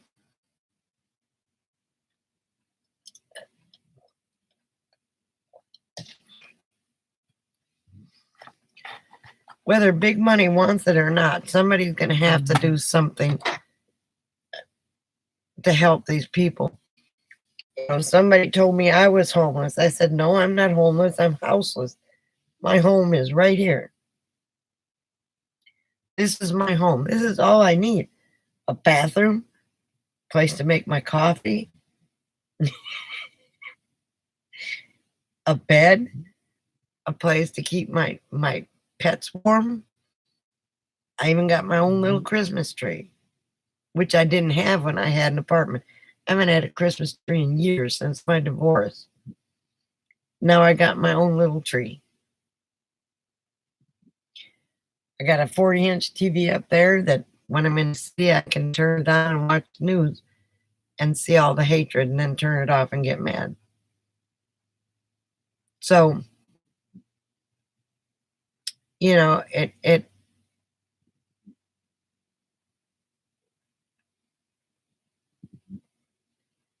I am, my son, when I first told him I bought an RV and that's where I was going to live, he said, "You're crazy, mother." And then the next time I talked to him, he said, "You know, I thought about it. And Mom," he said, "I think it's the best idea you could have made because you're always going to have a home."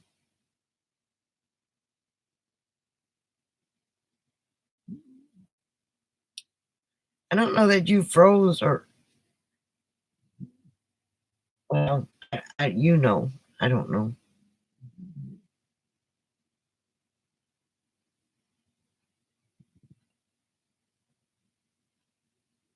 But I'm not homeless. I'm houseless.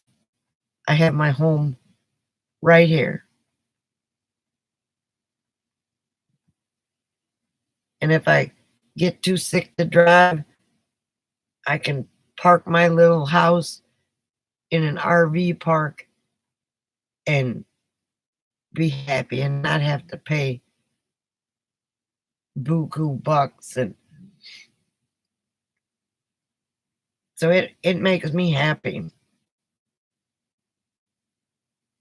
I would like to just go one place and stay a couple weeks and then another place and stay a couple weeks. I don't like the idea of driving a couple 100 miles a day.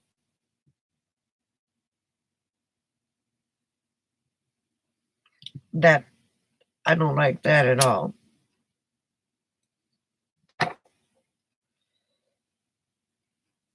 So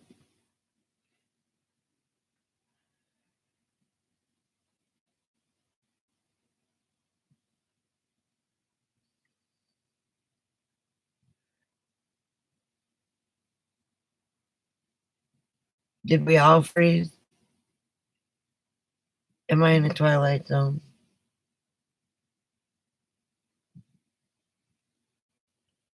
Ooh, my stomach is gurgling. I miss my Rachel.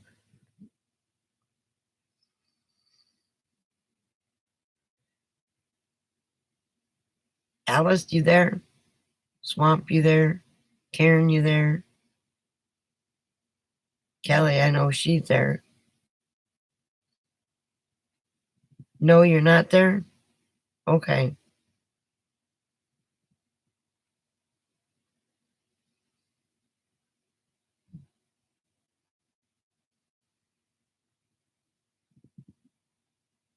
Oh, that's fantastic.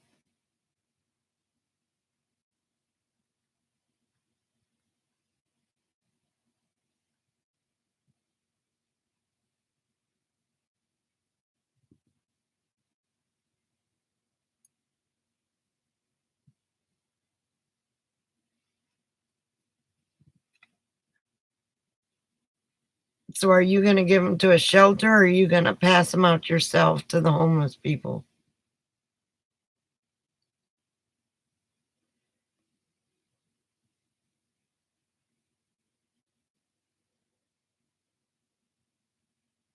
Oh, you really did freeze.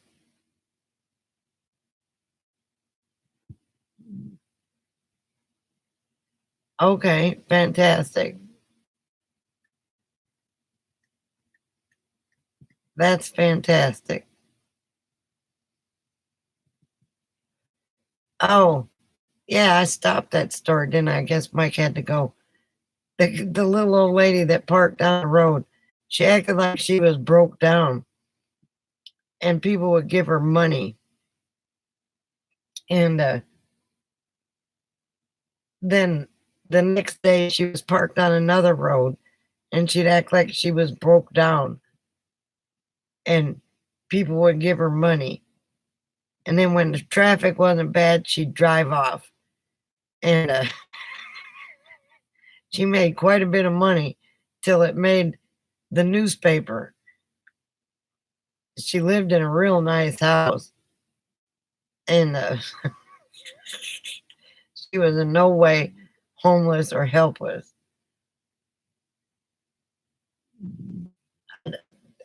I don't know what she'd tell the people, but her hood was always up, and um, after a while, she must have had to go to another county because I didn't see her anymore because it was in the local paper. And the town was a small town. So, you can only do that so long before somebody notices. She had a thing. She must have made quite a few $100s a day.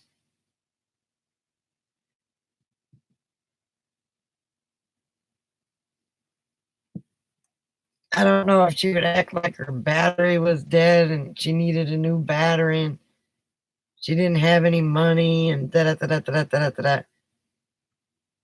She was driving a decent car. I don't know. It was, I never gave that lady money, and I never stopped either because I knew what she was up to. Because you drive down that road and there she is with her hood up, or drive down another road and there she is with her hood up. I was like, oh my gosh, people. So yeah, that was.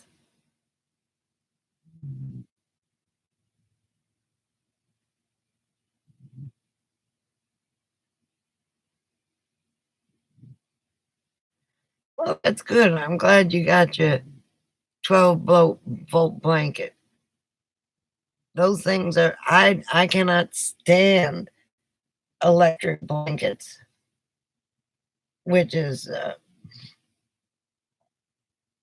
I like to be, I don't know, I've got to be, I don't know how to explain how I got to sleep, but an electric blanket is not one way for me. Now I'll put 4 blankets on, but it's got to be 98.6 under there. But I'm glad you've got something to keep you warm, because you've got, um, I know you've had a lot of issues, and it's cold there. And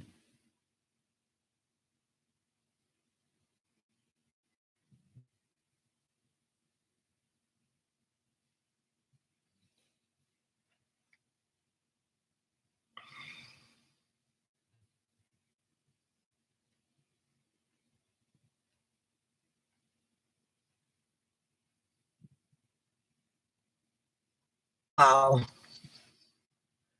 that's cold.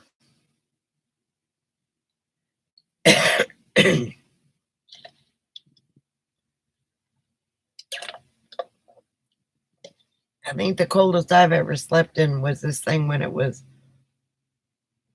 at 10 degrees, and I about froze my butt off, even with the little buddy heater going.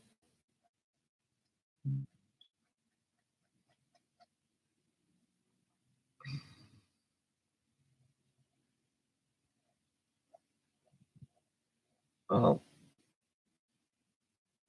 how come you don't have your charging station with you?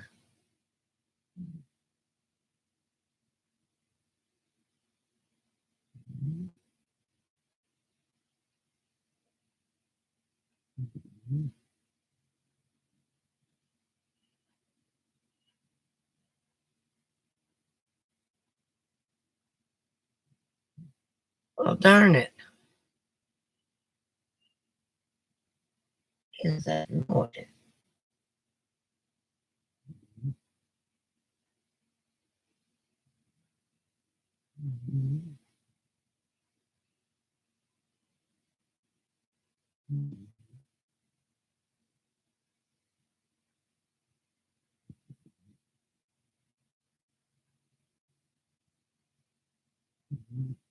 Oh, okay. So you got your van back. That's excellent.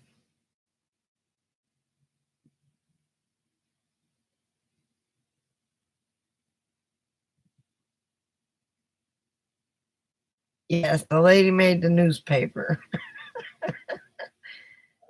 And I think she went to a different county after that. Well, good. I'm glad you got your van back. Okay, Alice, if you don't come back, have a wonderful night. I know sometimes your conversations go well.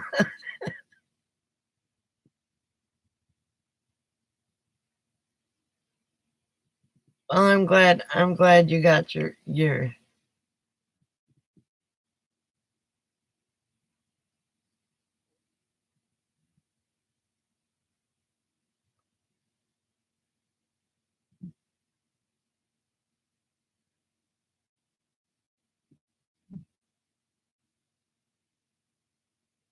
Yeah, I can't make up my mind if I'm hot or cold.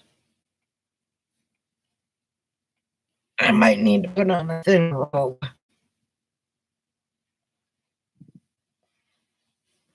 Well, Alice, maybe good night or not good night. Sometimes when she has a phone call, Kelly, she doesn't come back. Sometimes she talks for quite a long time. So we say good night to her just in case. And if she comes back, fantastic. If she doesn't, well, we've said our good nights. She could be 5 minutes or she could be 2 hours on the phone. It just all depends. That's why we say good night.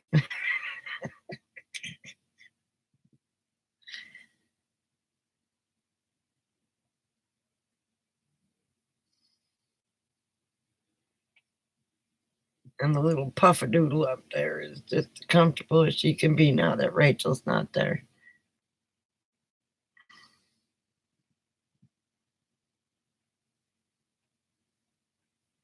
I think it was like, oh, let's see, I didn't have the heater on last night. Rachel left one of the windows open, cracked. So it was about 50 in my RV this morning. Turned on my little buddy heater, let it go for about 10 minutes, turned on my coffee, and it got warm fast. So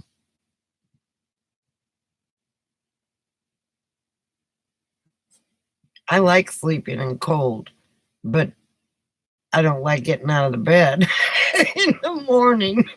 It's like, oh crap. You get up, turn the heater on.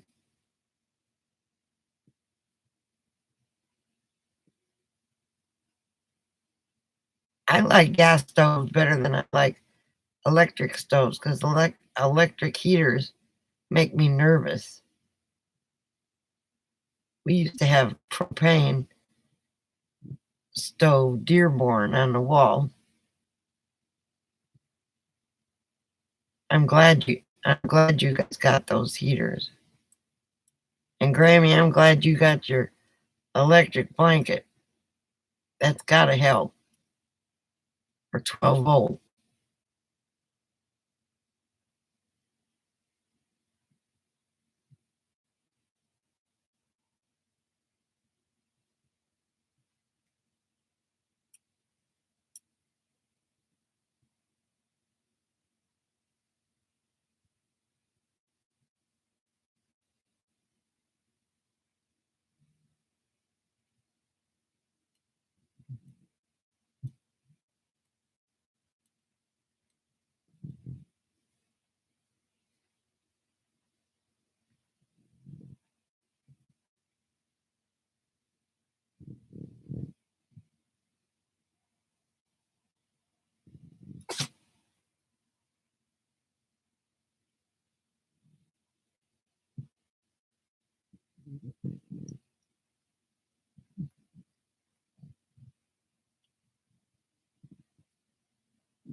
Oh, that was nice of you, Karen.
Well, I'm sorry you couldn't find anybody to take you,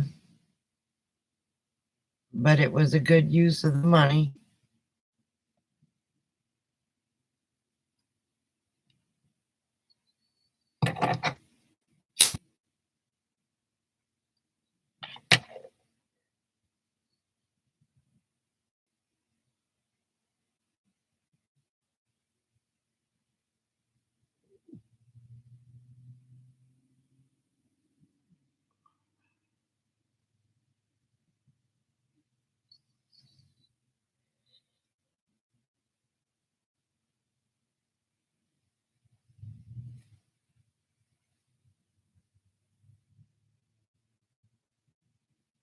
I do too.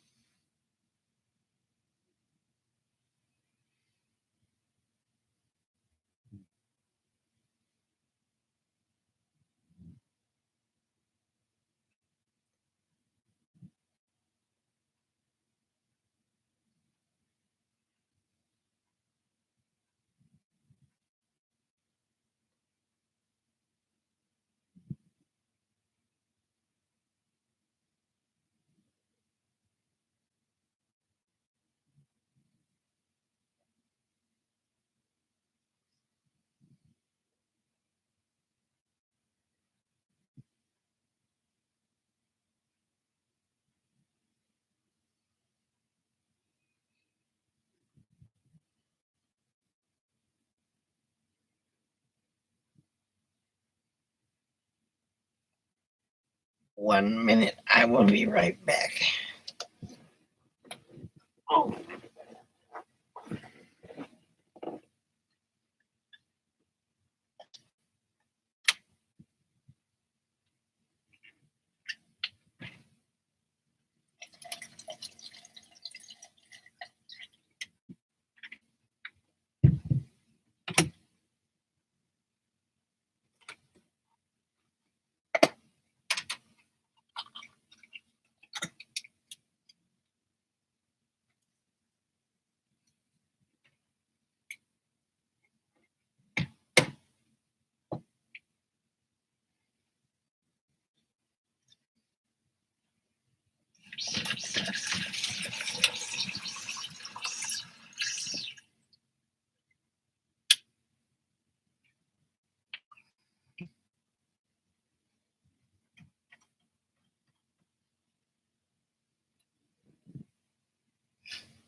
Well, I'm glad you hang out in this chat, Kelly.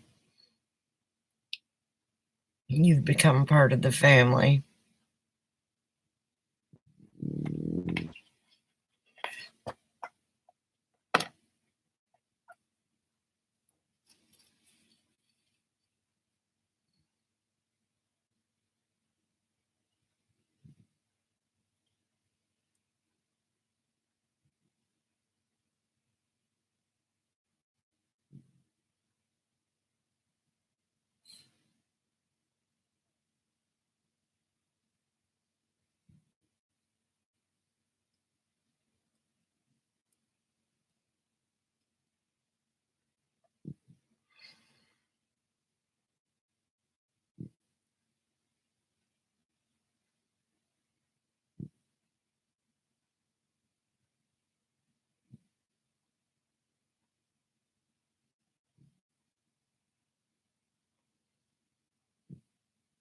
I can't remember who it was, but last year, wish I could remember. Somebody told me I was naive for thinking that people online were like family to me. And as far as I'm concerned, no, I haven't met you in person, but I can judge. And there's some people I would never like to meet. And there are others that I want to just hug their neck.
What happened to your bed, Grammy? I thought you had a bed in there.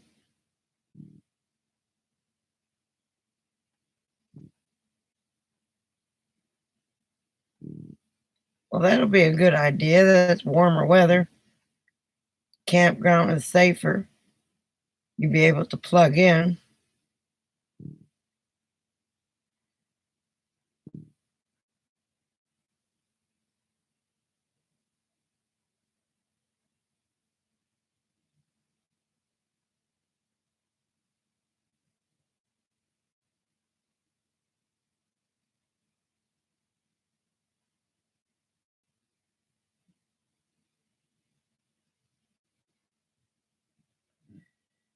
And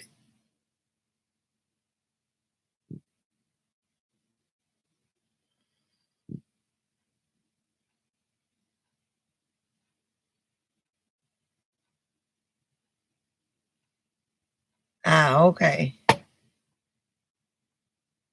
Okay, well,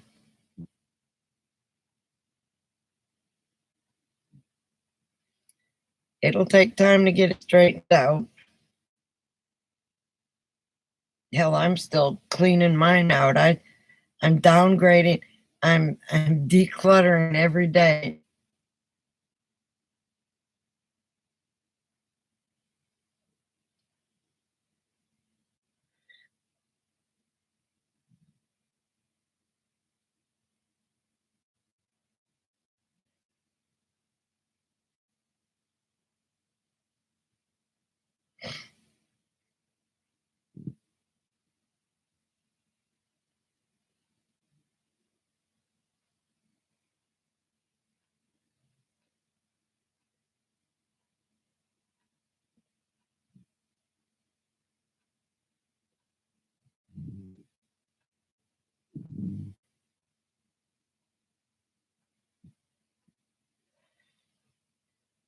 Here comes the flash player.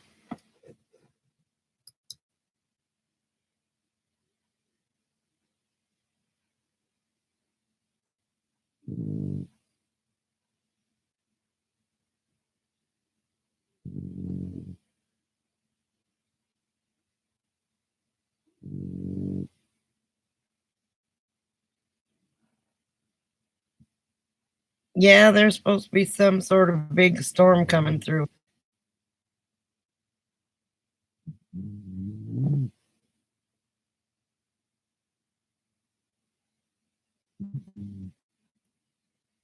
I may make a special trip up to Kentucky to see you, Kelly, when I go to Georgia.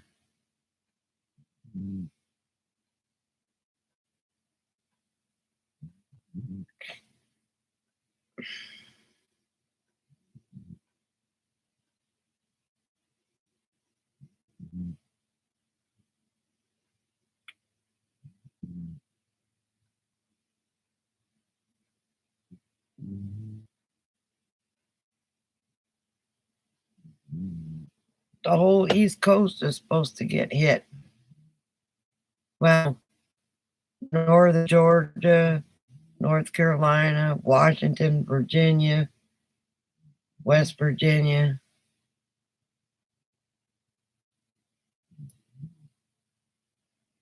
Well, it's going to go all the way down south too. But I got to say this much about snow. If you don't brush it off your van, it's a good insulator.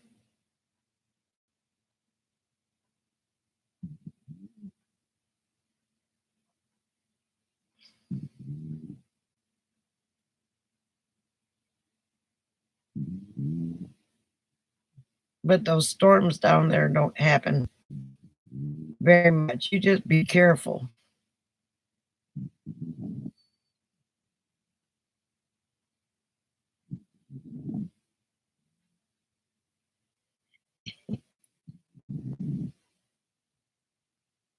Oh, somebody finally turned off their generator.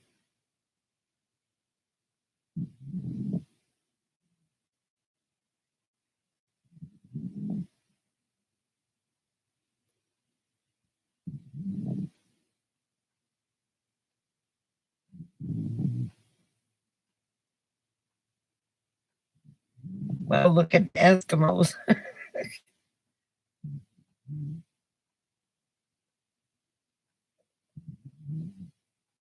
Yeah, they're giving winter storms names now.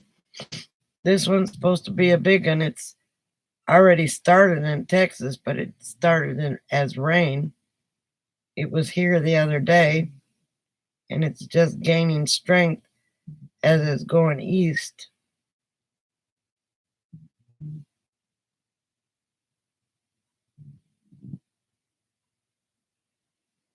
Just be careful. If it's ice, stay where you're at and don't move.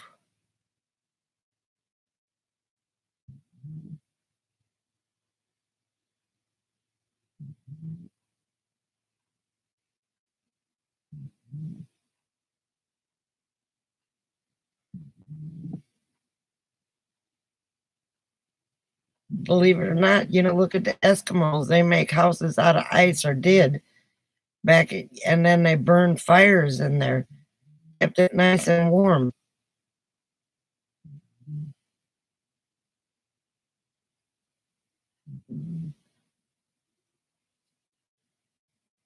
And cooked in there and everything.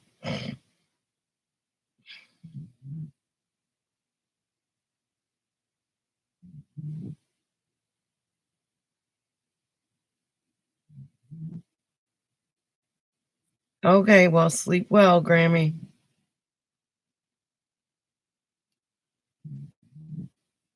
And I'm glad you got your blanket.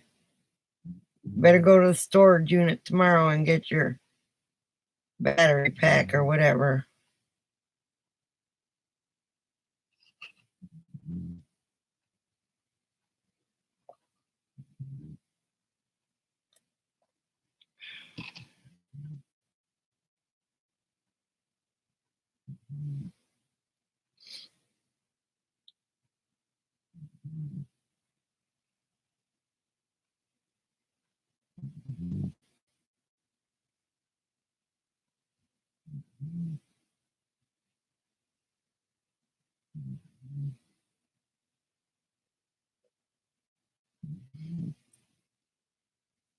Anyway, yeah, that storm's supposed to wreak havoc all up and down the East Coast.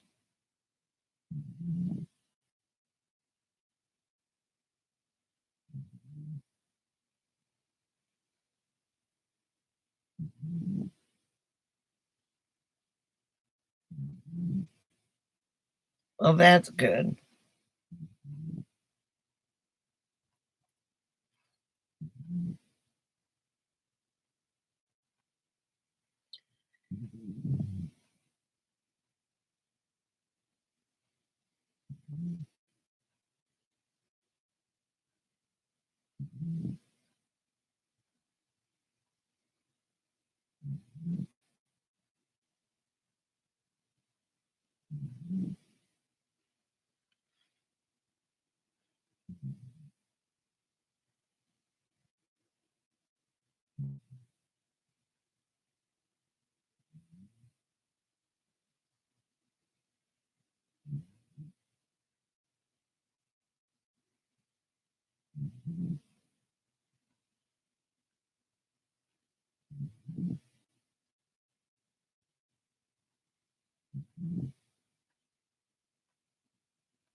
Clyde's just snoring away.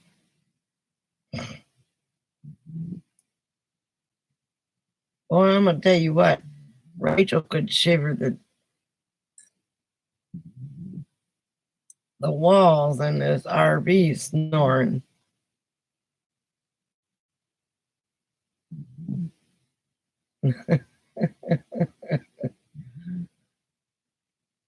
You ought to hear him when he really gets going. It's funny as heck.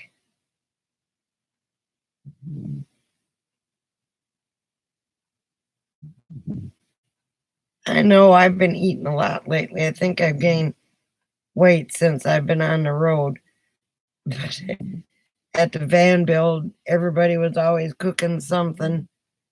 And then with Rachel, of course, we went out to eat every day.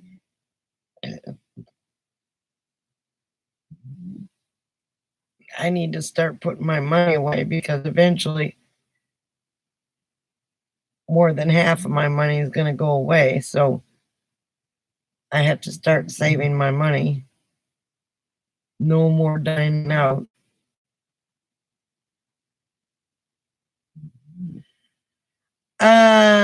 Probably not.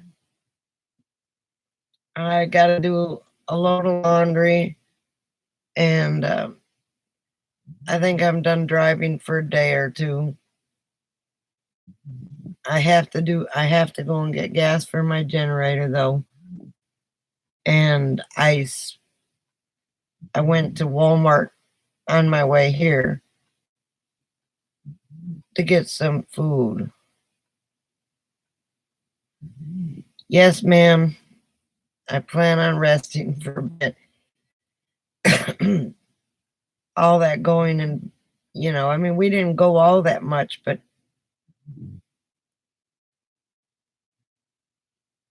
the last 10 days has been emotionally and physically draining. So I need a break.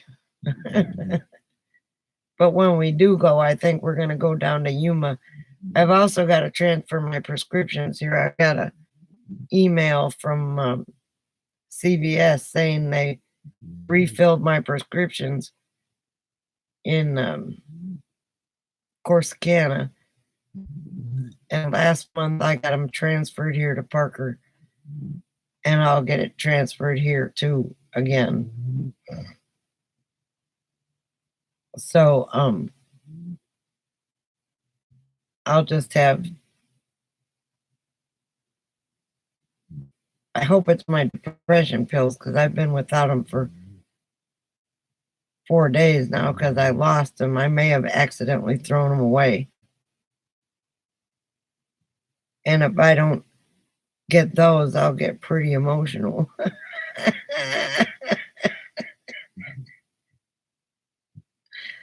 It's pretty crazy.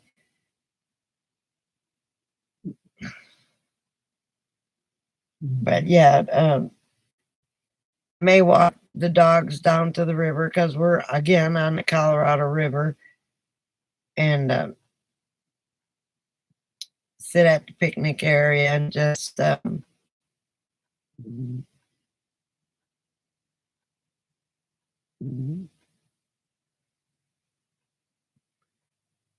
well, I'm not doing it through Walmart. I'm doing it through CVS because that's where my insurance coverage is. And because I'm at 100% the paid deductible and out of pocket, it won't cost me anything to get my medicine. That's why I'm going down to Mexico to see what medicine I can get down there at a cheaper cost, because it'll be a while before I'll see my doctor.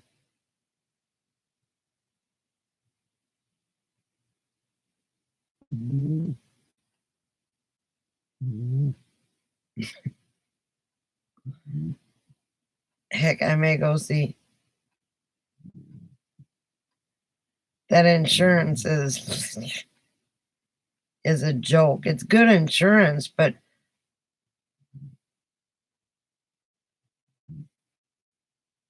yeah, I'll take some. I'm not going.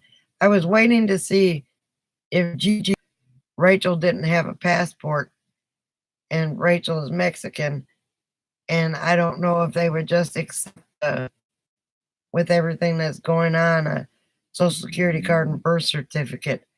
With some people they will, some people they won't.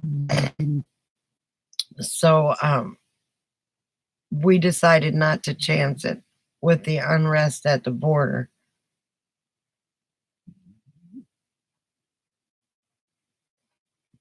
So we'll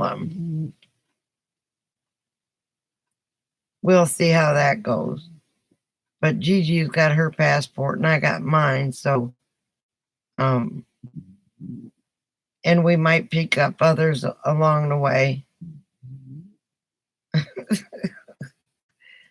But we are going to go to Yuma for sure, and Yuma's right there on the border, so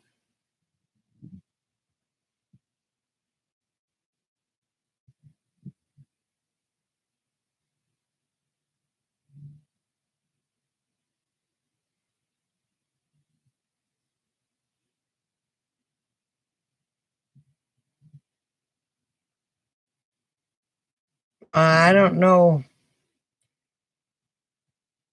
That may have had a lot to do with it. Maybe they thought they could get away with something. I don't know. But yeah, she's 100% Mexican, but she was born in America. So she's American, but her heritage is Mexican. That's the right way to put it.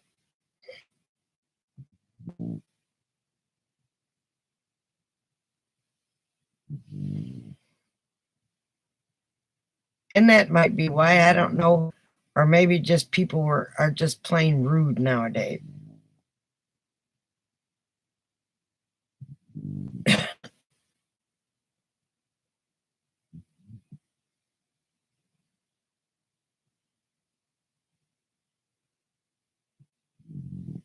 Yeah, yeah. She's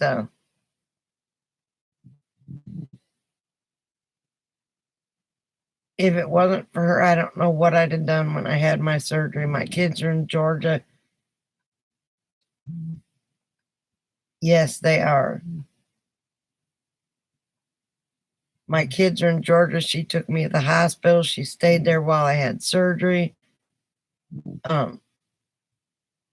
She came and picked me up,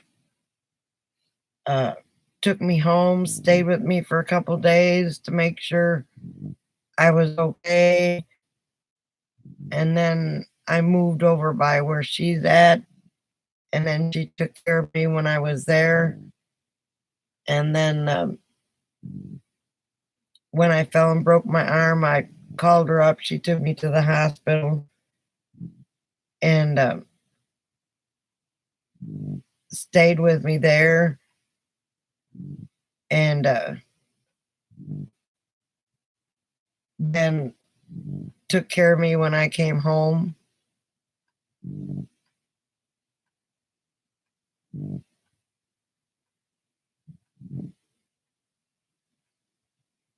Oh, no.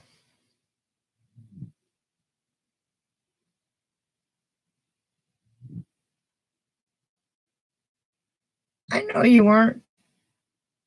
Don't. She gets it all the time. I mean, I don't know that she gets the rudeness all the time, But, you got to kind of look at her and with everything that's been going on, and, they wonder, is she legal, illegal, and this, that, and the other thing. And it's, you know, uh, it's a shame the way the world is going. And I know you were just noticing. I'm just saying, just explaining what kind of friend she is. Um, she does have her, it's all about Rachel times, but that's when nobody else needs her. When somebody needs her, she takes care of somebody else. And that's why she was with me for 10 days, because she was running and running and running. Her aunt was in the hospital. She had to go take care of them. She had to take care of me. Her husband got hurt at work. Had to take care of him. Welcome back, Alice. Had to take care of her son, had surgery, and all this happened within a 3-month period. And we needed to get her out of there so she could have a break. And she didn't care if she was sitting out in the middle of the desert or sitting in the middle of Las Vegas. We ended up in Laughlin most of the time, just sitting in the parking lot watching the river go by. She got up and walked out. I stayed in the RV. She had her alone time. And that to me was what I needed, or I need that.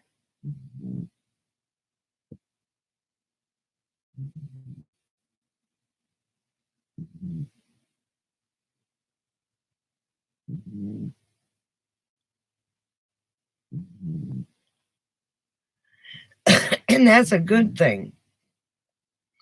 There are places in the world like that, but not many. And that's a shame.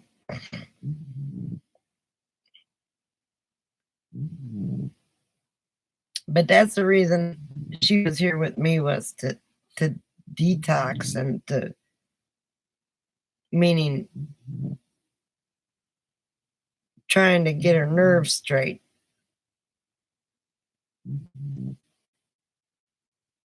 And she did. When she left, she was relaxed. She was ready to take on the family again.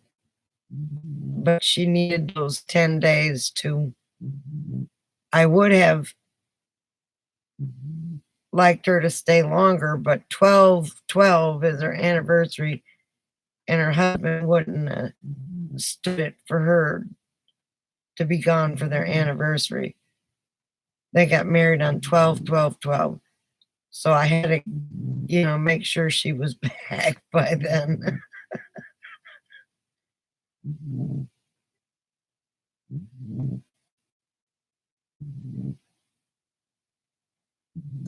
So yeah, I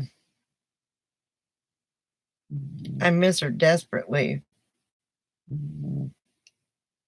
But she went home and went right to her grandsons. She got time to spend with her grandson. And yes, it's, I mean, he's a truck driver, so he's gone a lot. And so the one time they can be together, she needed to be home.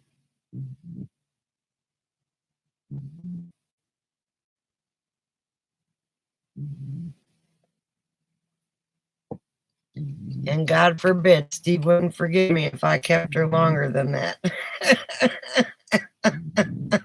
I was going to take her with me when I left Corsicana, and then, you know,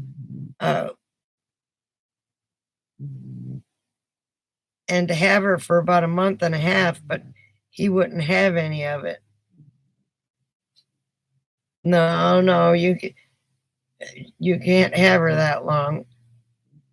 But it's something we've been doing for 15 years. I said, well, I'm kidnapping your wife. He said, yeah, I know. Yes. And as long as I'm around, wherever I'm at, if she needs to get away, she can come wherever I am and come and stay with me and unwind. Because now she was about to lose her mind. She came over to my place one day crying, and she never breaks down. She said, I just can't take it anymore. These people just keep pulling at me, and I'm sick, and I've got to take care of everybody else. And that was right before I left. And she never cries, but she had to get away from the house, and she came over here and freaking lost it. And that's when I decided she need to. Oh yeah, she's one of the strongest women I've ever met. But I'd never seen her lose it like that. But she come on court. She said, I had to get away. I had to come here. I said, yeah, you're welcome here anytime. That's why I built the bed. I built it for her. So if she needs a place to stay, she's got a place to run to.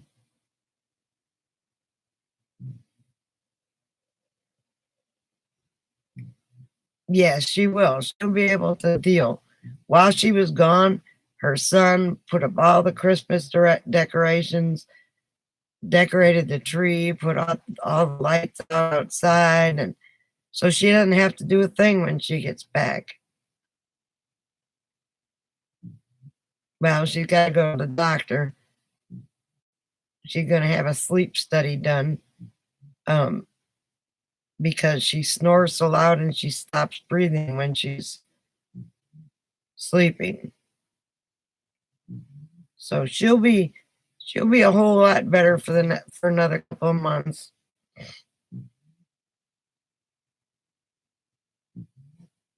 And then she's got to take her mother-in-law to the doctor, and then she's got to go to the doctor. Then they're going to do a sleep study with her at home. Look at this. Look at that.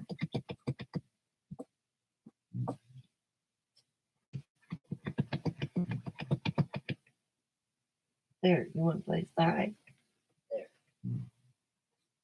There, it's down. There you go, Coco.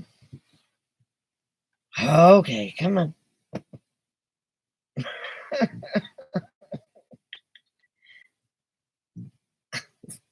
There. Is that good? Is that a good little girl?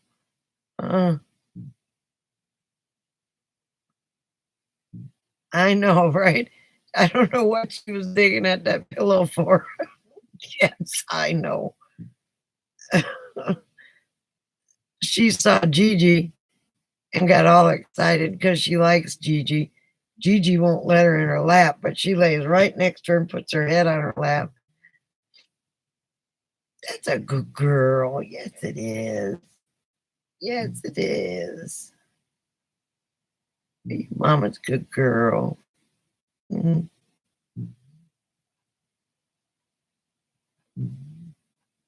Maybe.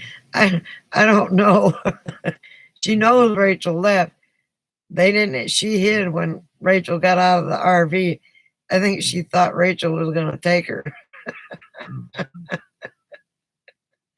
Well, if you want to go to sleep, the bed's over there.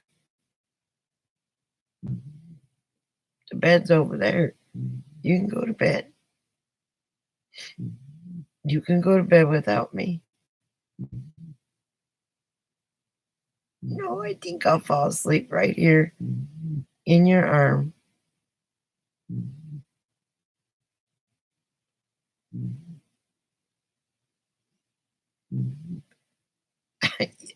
She's always, well, Mima used to go to bed at like 8 o'clock at night, and she's still on Texas time. So she thinks um, it's time to go to bed. But in all actuality, she knows I stay up late. And she'll fall asleep on the couch, and I'll go in the bedroom. Next thing I hear is tulum, tulum, tulum, tulum, boom. Up on the bed she goes. I lift up the blanket. She goes under the covers. What's the matter? Don't you like being petted? Yeah.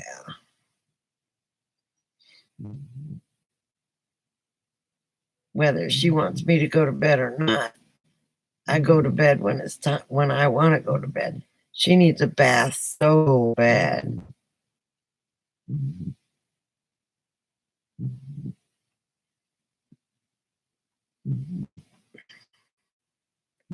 I told Buck I was going to get a 55-gallon drum and put her in it with water and soap in it and let her try and get out and wash herself so I don't get bit. Didn't I say that? Didn't I say that? Yes, I did.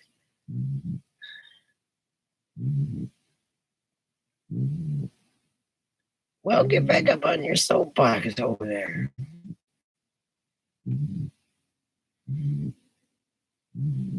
Oh, I would never do that to her, but it's a funny thought. Mama was just feeling what that bump was. I can't help it, it's a hip bone. She's starting to eat dog food now. I am no longer feeding her chicken. And she gets cheese on it. And her coat is getting softer now that she's having the right vitamins instead of just chicken. Right, Coco? Right?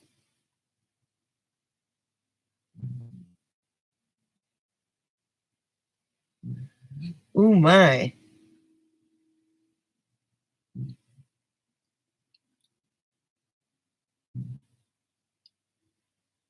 Well, you know, as we grow older, we grow allergic to things we used to be able to eat. And I'm sorry, Karen, are you all right?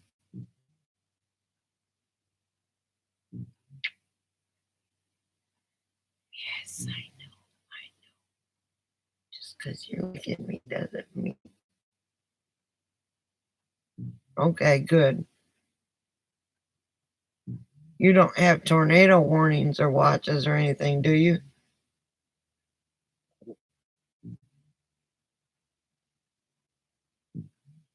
Oh.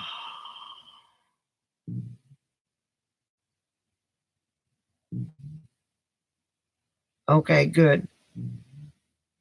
The kids had tornado warnings and watches in Georgia the other day.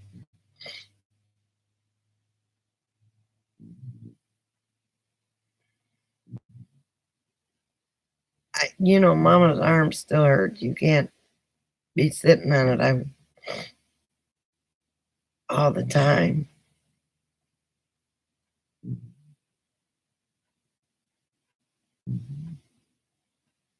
Well, that's good. I know what being in Arkansas and Texas.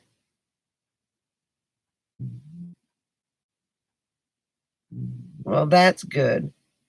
You have a solid roof on your little house, don't you, Kelly?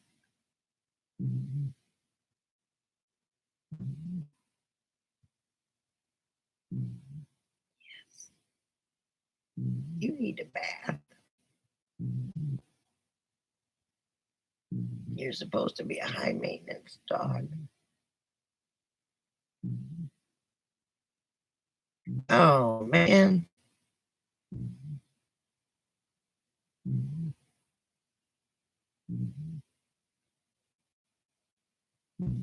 I'll go look at it. My goodness. How many plants did you lose?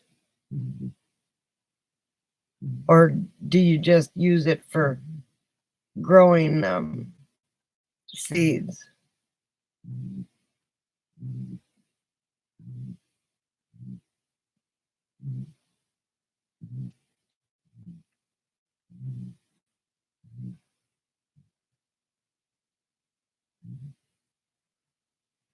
Uh-oh. Well, if you're just renting, I would have the landlord fix it.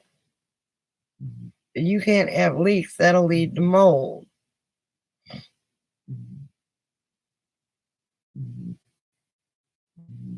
Landlord won't fix it. Huh.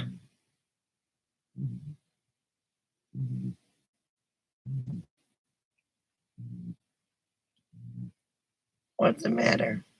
Don't you like being petted? Hmm?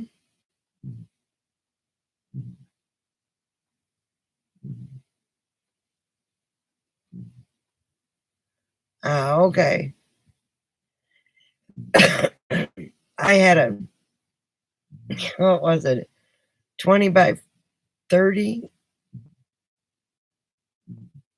20 by 32 greenhouse in Texas. And I put all my tropical plants in there. And all winter long, I'd get up every 3 or 4 hours and throw wood on the fire to keep it.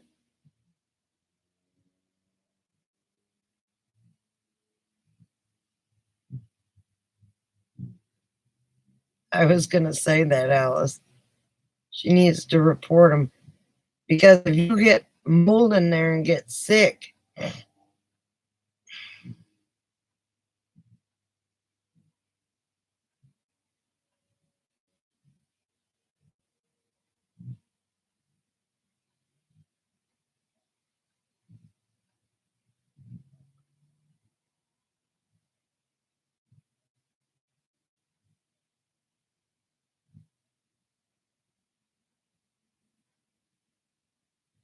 okay, Coco, my arm is hurting, baby.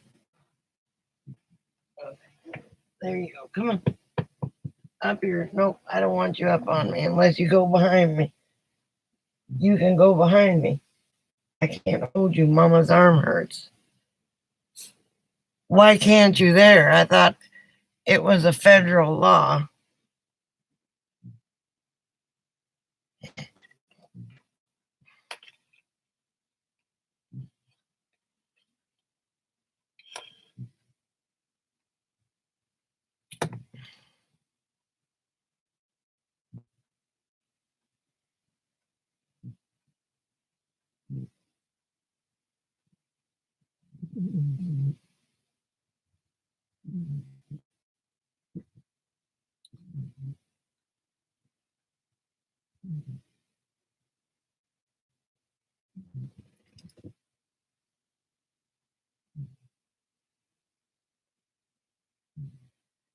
And it's not like a half a bundle of shingles. It's all that much money.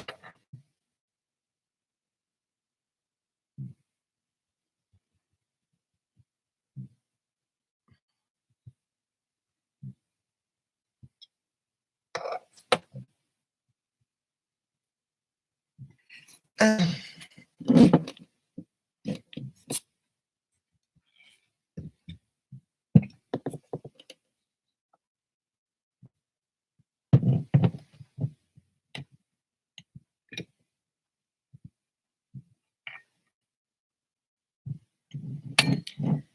well, that makes sense, I guess.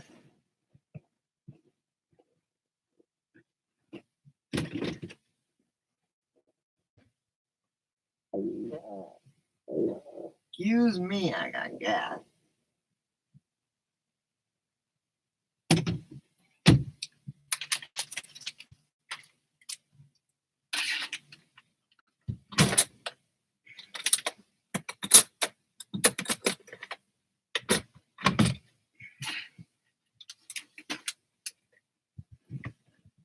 Oh,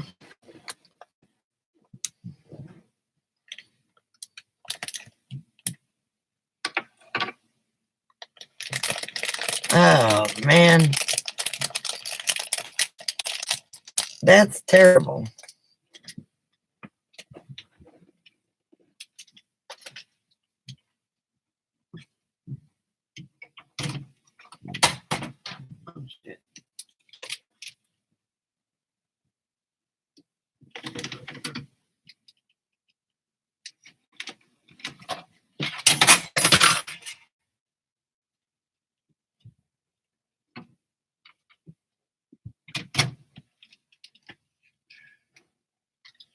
Lord, you're not even going to eat this. Why are you both coming out like you're starving?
Fascia boards.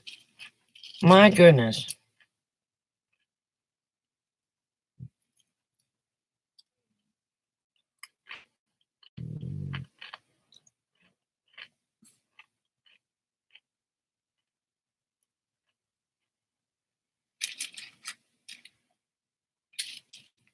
Go and lay down.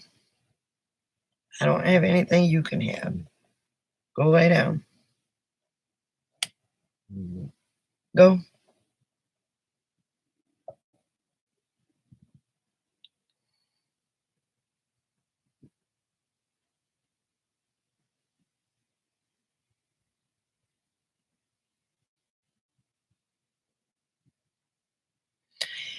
Well, that's good. You don't have any mold.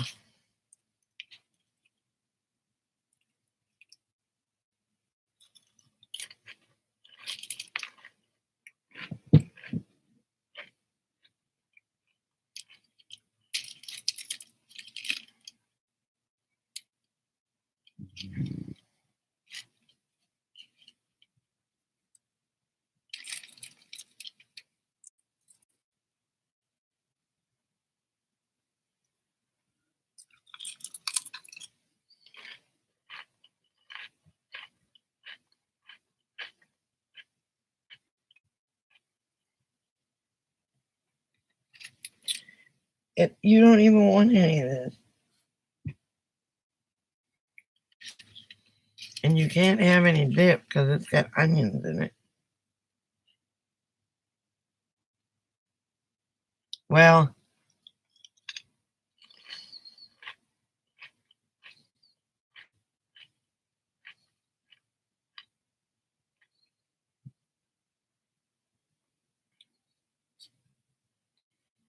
and sent the first dummy over. Well, that was mighty nice of her.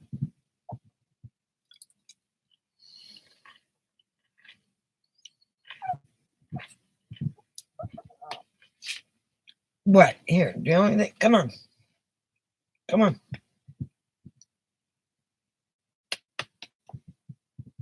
Come on. There.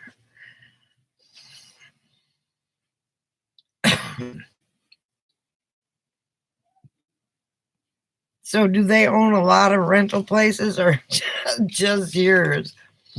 I'm sorry I'm laughing because I've got a.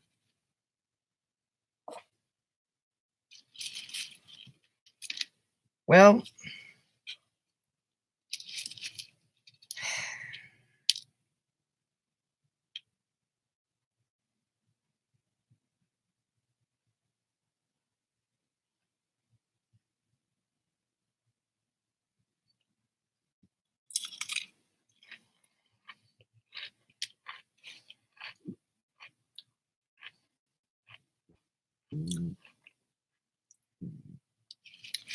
That's a darn shame. He is a slumlord, but there's nothing you can do about it.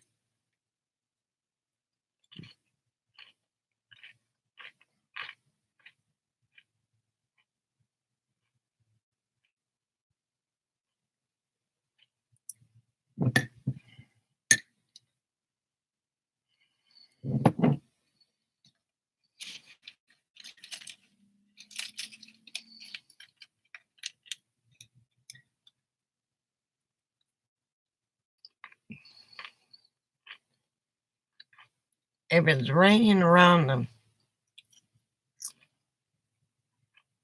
stovepipe,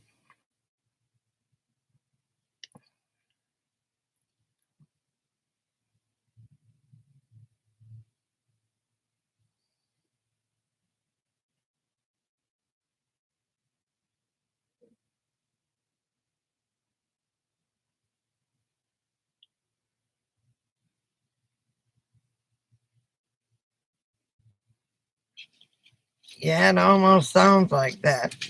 So if it's coming down the stovepipe, it sounds like you need flashing and tar and shingles.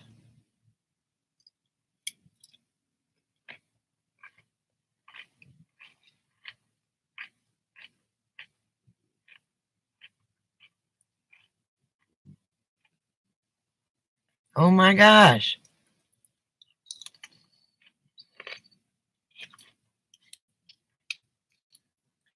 I guess that's part of being in small town Kentucky, though. I don't know.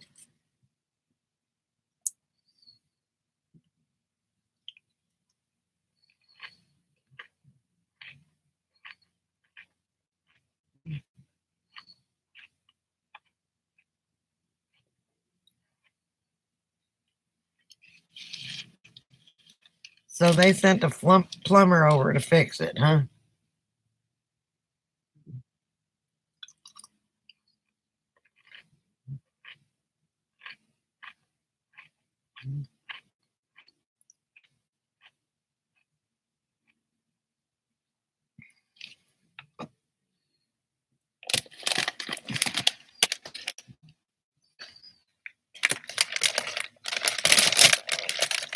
I don't know if I could.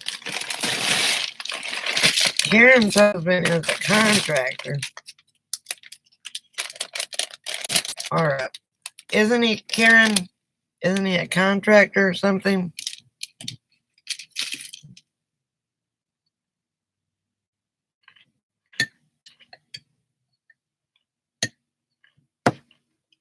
It's a shame that you have to live that way.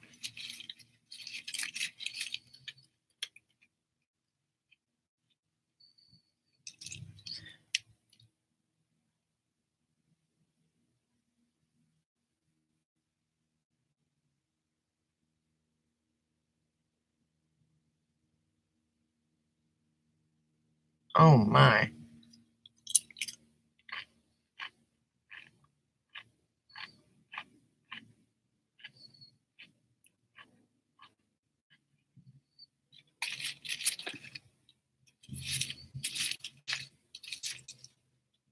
Yeah, when the fascia falls off, them squirrels, they like to nest in there.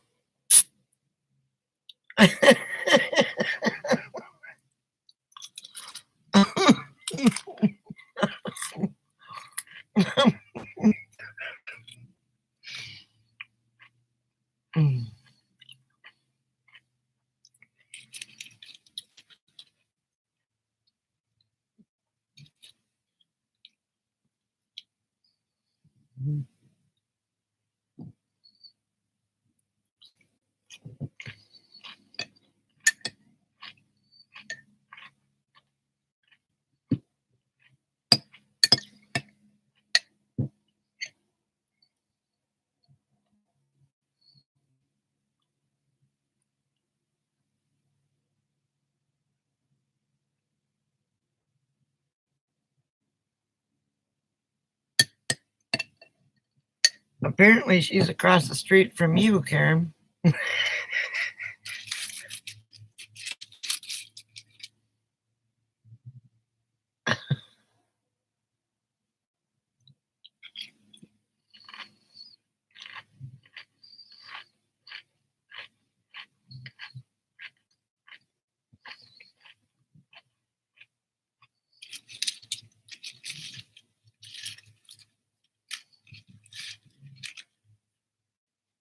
You're up by the Ohio.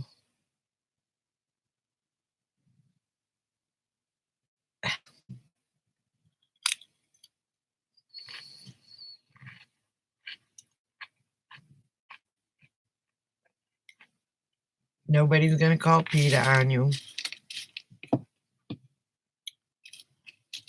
They'll chew your wires up and everything else. People understand that kind of stuff.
Oh, I'll bet you he does, Karen. I hope so for your sake. I know he said he was going to. What, didn't he?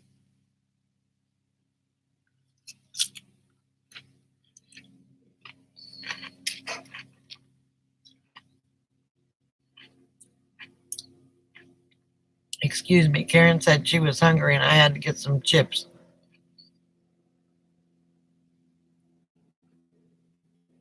We'll pray that he does come home before Christmas.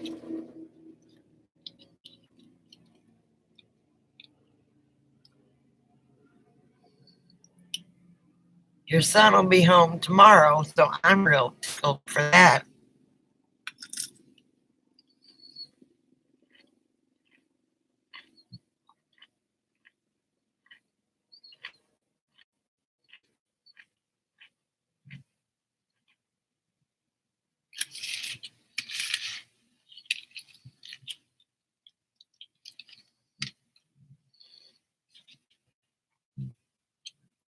At least he can get rid of some of your wiring problems and I don't have to worry about you. I worry about you all. Now I'm going to worry about Kelly roof falling in on her.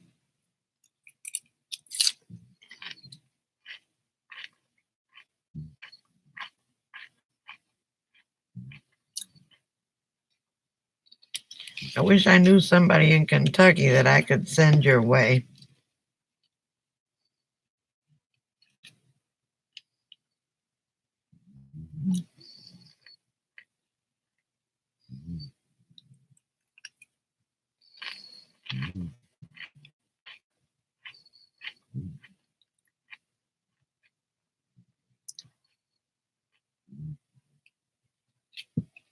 Well, you don't know me, Kelly. I'm a worrywart. I worry about everybody except me, I guess. But that's okay.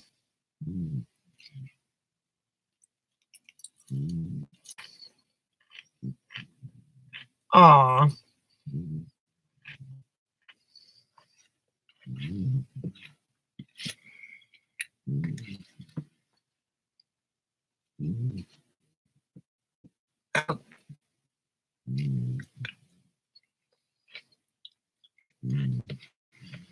For me,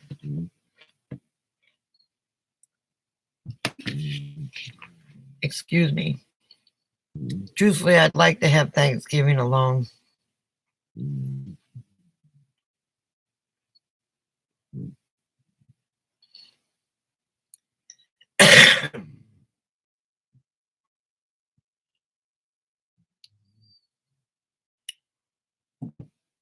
I hope so for your sake.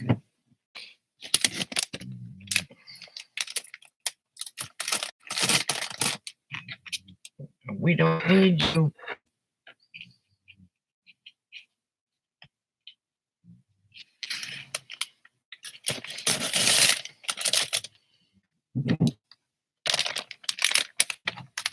I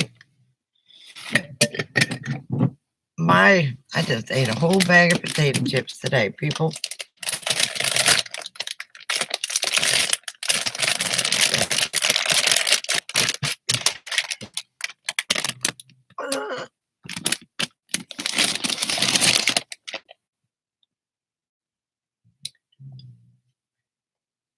Well, for me, November is a hard month.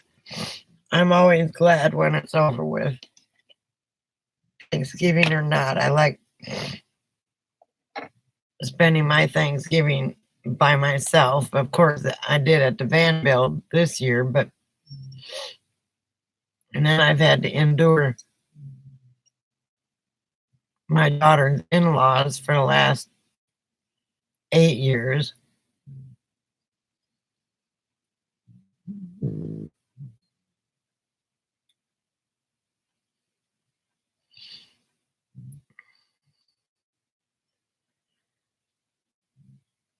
Well, as long as you pay your rent, he should be doing stuff to take care of you.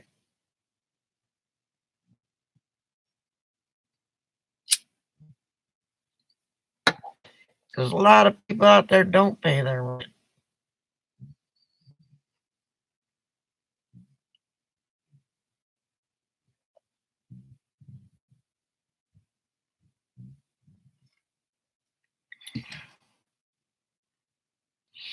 So what you're saying is, if you weren't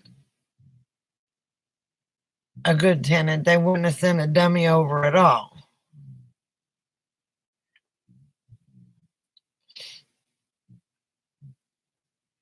Instead of 7 dummies.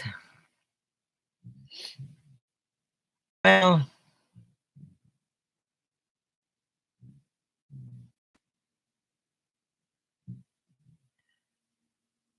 yeah, that was very nice of them, Karen. My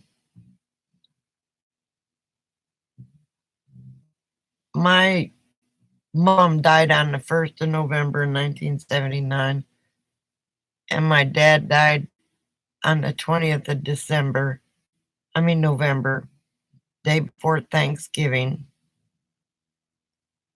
in 1990. So Thanksgiving for me is kind of a November altogether is a rough month. So,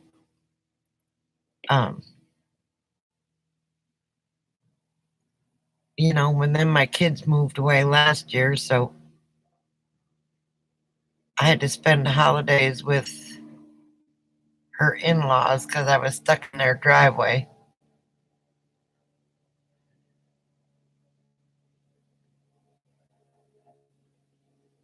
Yeah, I truly don't mind anymore.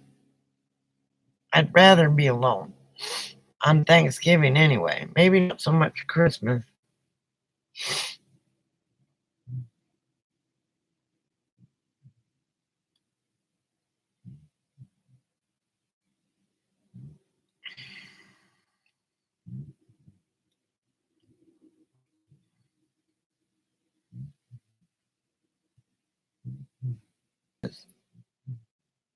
Maybe he'll dress up like Santa Claus and bust through the door. Ho, ho, ho.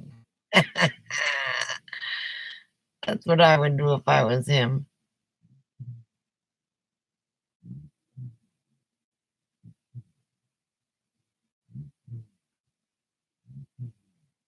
Oh my God. That is so sad.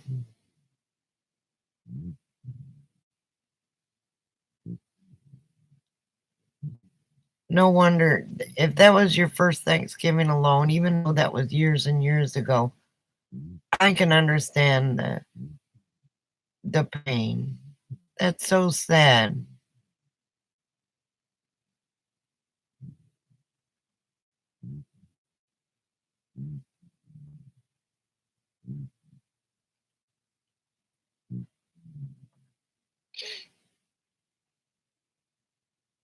And my kids came down for Christmas last year after they moved to. Oh, that's a dog's head. I wondered what that was. I'm like, what's in my pocket? Coco's face.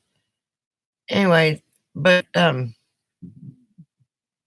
got to be devastating. Devastating. I mean, that's my parents died of cancer.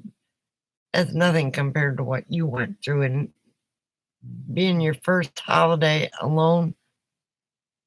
I'm so sorry.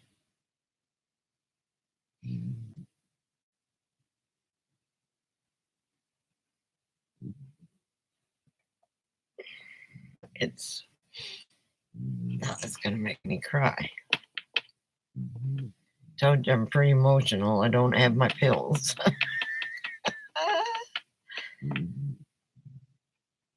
Yes. So I'm gonna sit here and bawl like a big old baby here pretty quick.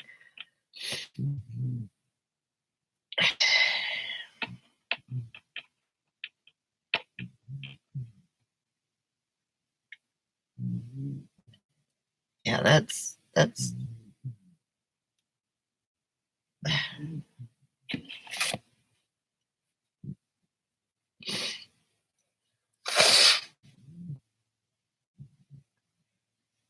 oh.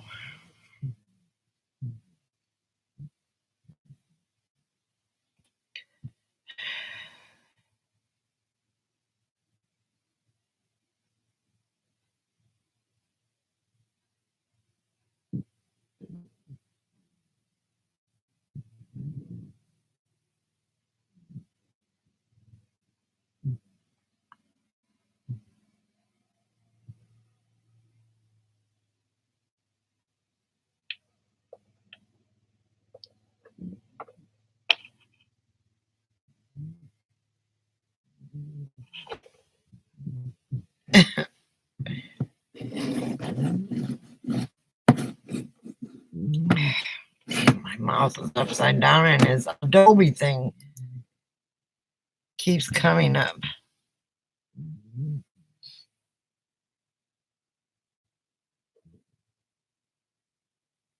I know, right? Oh my God.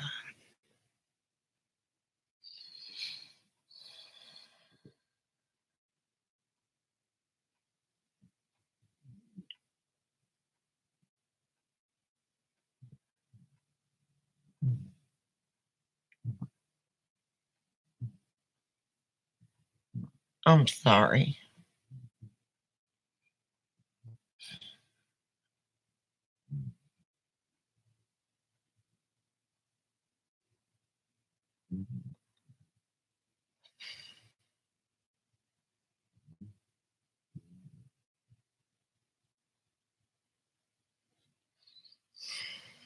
I don't know what to say.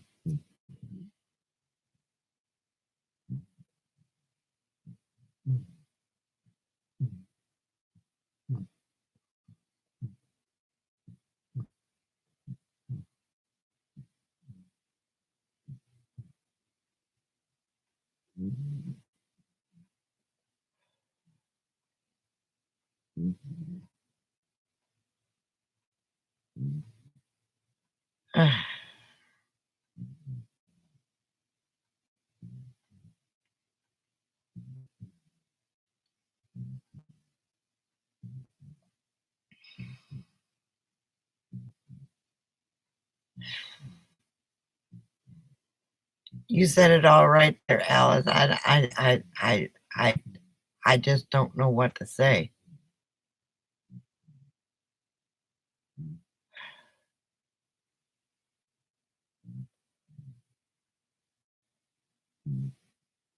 I think that's one of the reasons why I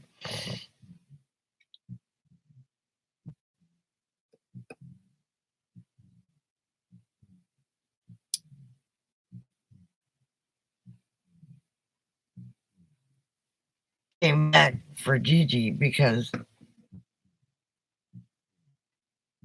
I'll bet you do. Her daughter committed suicide a while back, and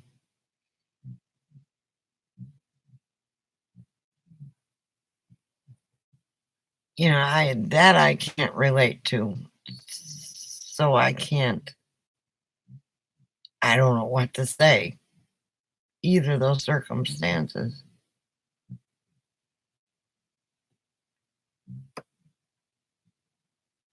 I'm so sorry. That's all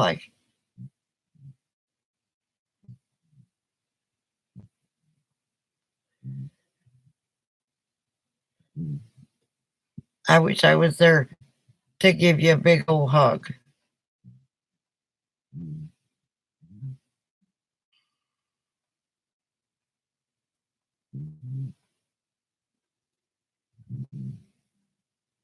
Okay.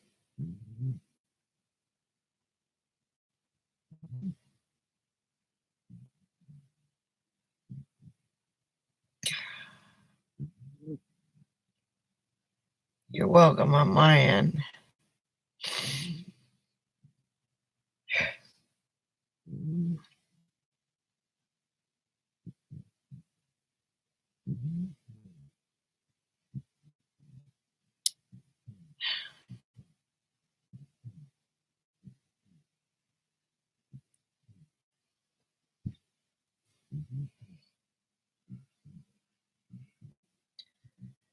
Yeah, that's hard.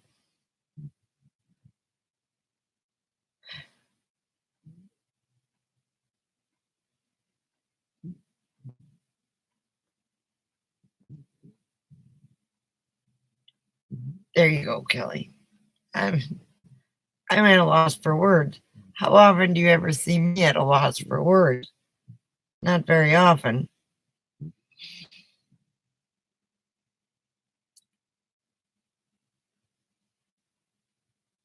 And Kelly just said it right there. And Alice said it.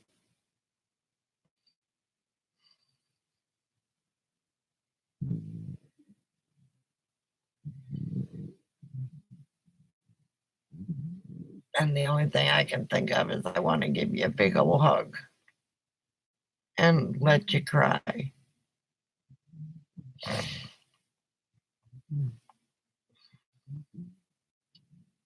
Because you know what? Sometimes crying is good. Relieves stress. Sometimes causes more stress, but in a situation like that, I imagine it lets you get the frustration out.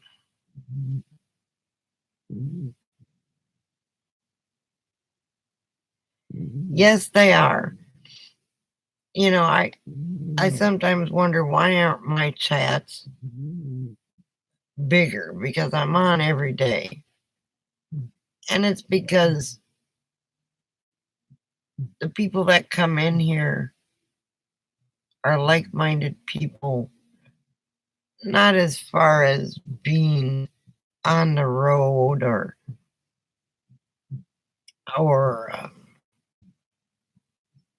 stuff like that. It's people are meant to meet or not meet or whatever. I don't want somebody coming in here and being a jerk.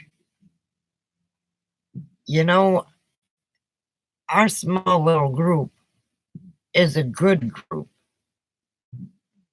I don't want anybody coming in here and shrugging Karen off or shrugging Kelly off or Alice or anybody else because, they're in pain or because they have a problem. I don't like that. I like what we have here.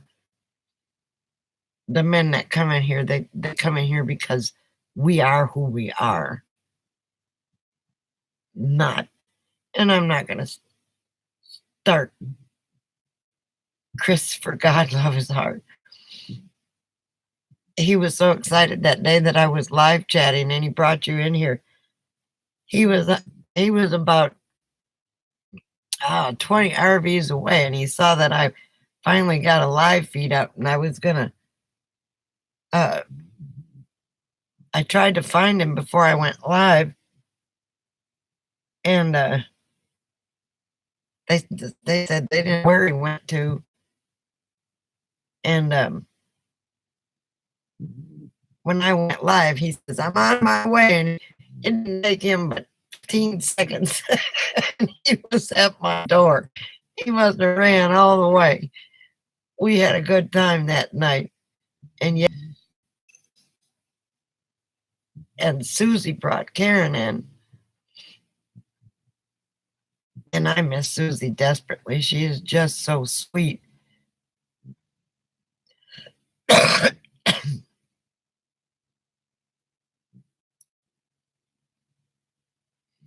and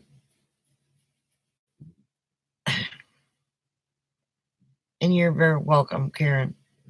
Anytime, anytime. I mean, once we know the stories of other people, we understand how they, in a way.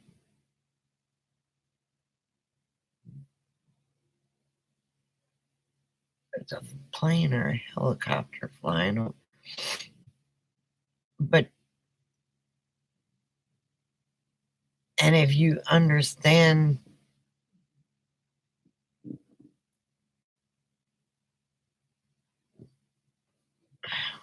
that's the first time I followed him in the dark. Lucky you, yes. He wasn't. I don't think he would lead you wrong. Very much so. Christopher is and I love his hat.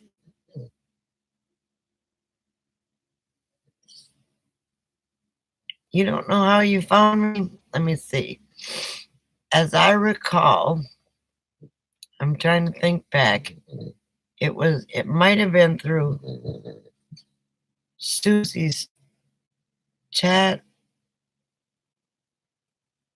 and it seemed like or Susie's videos, and it seemed like every video I went to, you were making a comment on it, but your name was what? Love it, want it, gotta have it, or okay, be careful.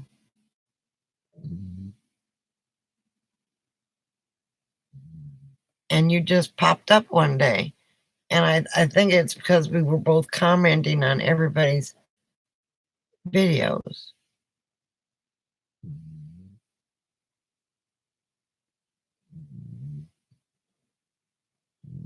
And you showed up on mine and started commenting on mine. Then I started doing live chats, and here you are. Doesn't matter how you found me. You found me. Oh God, this dog. Be careful, Kelly.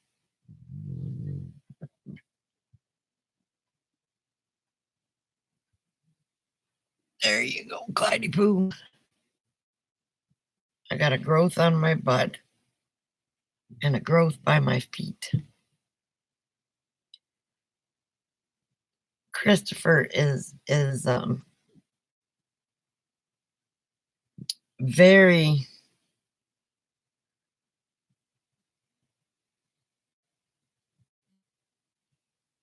shy, I think, but loves it, wants it. That's it. So I had it backwards. Yep. And then all of a sudden you were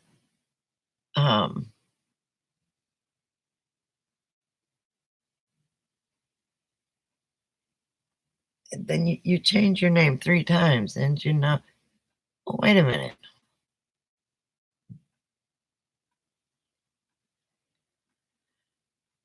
I don't know. All I know is Alice is Alice. And we love you. You okay, Karen?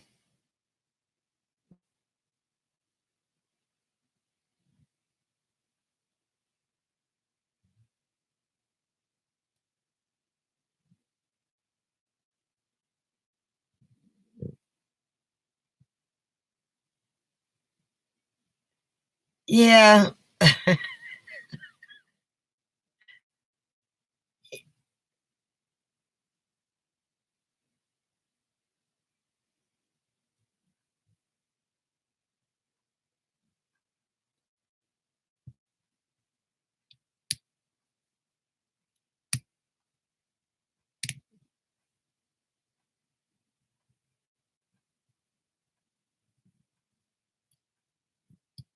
That was her old name. Yeah.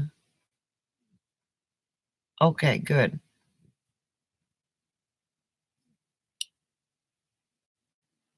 But that's the name she had when we come together. Oh, thank you. And you really didn't think I would pass through southern Texas and not stop to see you.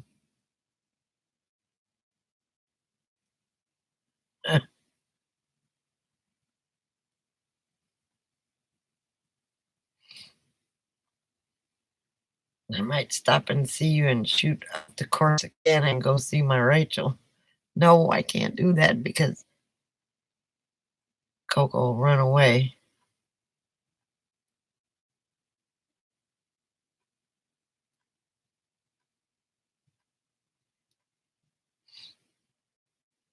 Oh, good. Now my nose is running again.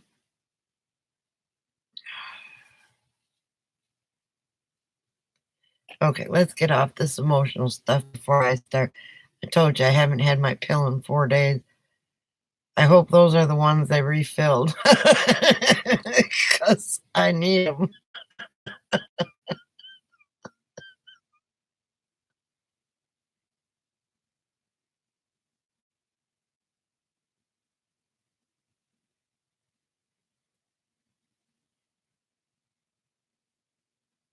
The only thing that was on Alice's channel were the bands. Well, Kelly, Coco was, I just got Coco about 3 months ago. She was Rachel's mother in law's dog, and Rachel's mother in law lives with her. And she very much, okay, give Ginger a pat on the head for me. And Coco very much dislikes Rachel's mother in law. So, she owned her for 7 years, but she never taught her any manners or taught her who the boss was. She let her get away with everything, and Coco did not respect her, does not like her, heard her voice on the phone and started growling and barking at me. But every time I came over, she would go absolutely crazy, jump on me and lick me and love me. And one day she said, I give Coco to you. She said, Coco, love you. She's a little Japanese woman. She's cuter than, she's like 4'7". She says, Coco, love you. I give Coco to you if you want Coco. And I said, I'll take her. And it took me,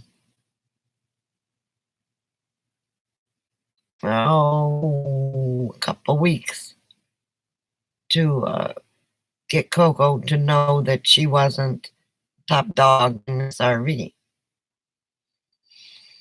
And we're still working on it every day. And but she's happy. And I think when Rachel came, she was excited to see Rachel, but then she started getting real snippy. And as soon as Rachel left, she went back to not being snippy anymore. I think she thought Rachel was going to take her home or take her to her old home, and she didn't want to go there. So that's why she was afraid Rachel was going to take her. Plus, Meemaw is 87 years old and really, Coco made her nervous and was about to give her a nervous breakdown because she would bite her, and I told her how to take care of her, how to fix it, but she wouldn't do it. So now I got a growth.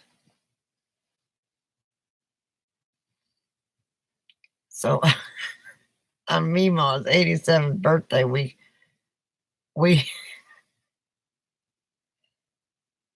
the phone chat, and Coco tried to bite me when Meemaw got on the phone to say hello to Coco. It's not funny, but it is funny. I mean, it's like, no, no, no, no, no. You know, every dog has got to have a job and got to know where they stand in the pack. And she thought she was the diva, and she still thinks she's the diva, but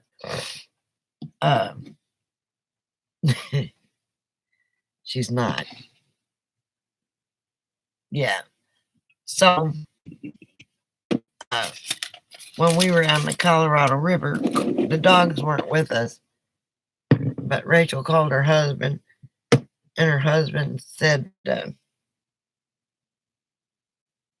let Meemaw see the river, the Colorado River.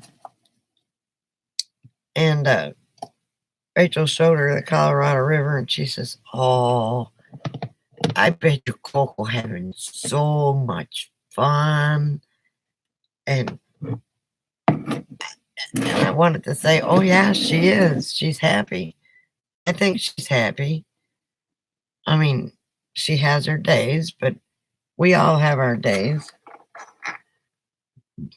I swore and be damned I'd never have a female dog, but guess what? I got one. So that's the story of Coco.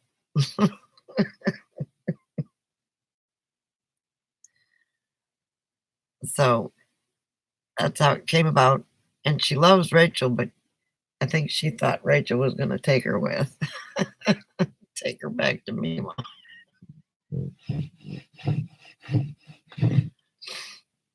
But it didn't happen. And she's here, and Rachel's gone. She is happy. She is happy. And she hated the other dogs there, the other female dogs. She tolerated the male. And she tried to put Clyde in his place, and she did for a while. And Clyde's starting to stand his ground with her. So, she's happy. She's not happy because Meemaw fed her was chicken. She never fed her dog food. She used to cook her chicken and then grind it up and give it to her every day, and she'd have to leave it in the middle of the floor, and Coco wouldn't eat it till nighttime. And I said, look, if you leave dog food down, mix it with food at first and slowly take the food away, she will eat dog food. And she said, no, she won't eat dog food. Well, she eats dog food here. As a matter of fact, she thinks she's getting away with stuff when she eats Clyde's food. That's how I know she'll eat dog food. No, it's not healthy. So she used to sneak over and eat Clyde's food. And I'd laugh my butt off. And I said, okay, you're busted. Because I know now you'll eat it. So now she gets cheese and dog food. And when I eat something, I give them each a few little bites. And she eats it. She eats hamburgers, she eats tilapia, she eats almost everything I eat.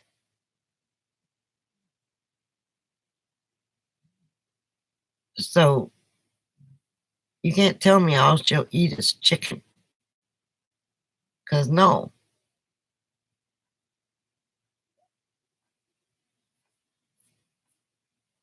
That's baloney. I haven't given her chicken in a couple days.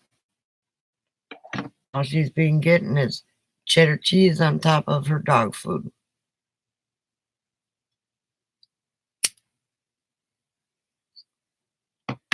And then she would feed her all sorts of crappy treats. And I got her some duck jerky, pure duck jerky, instead of chicken jerky. And she loves it. She eats it and takes off with it. Or takes off with it and then eats it. Don't ever try to take her jerky away because she'll growl at you and bite you.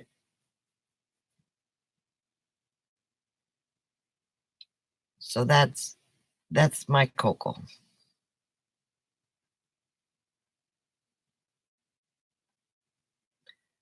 Oh my. Okay. Sorry for keeping you up so late. It's been almost 4 hours. Dang. You were the first one on.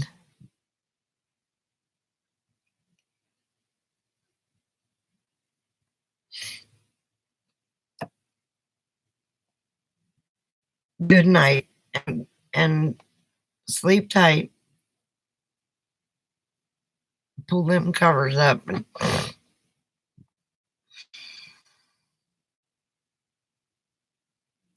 yeah, they do.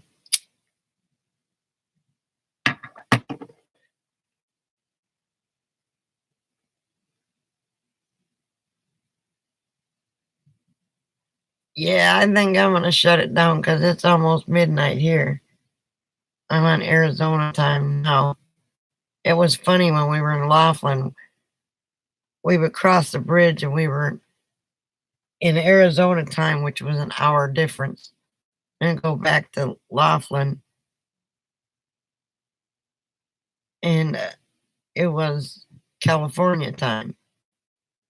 Then we go back to Arizona and it was mountain time. So it was very, very, very confusing.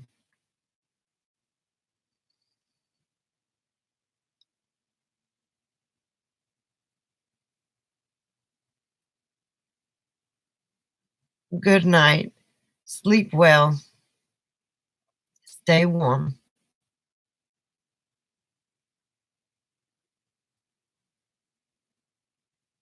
And yeah, Coco's a cutie with her little butterfly ears.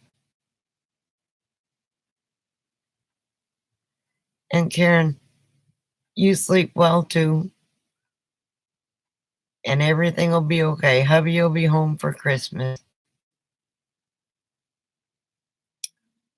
And Alice, you sleep well. Thank you, everybody, for showing up to the chat. I enjoyed, for the most part, girls' night.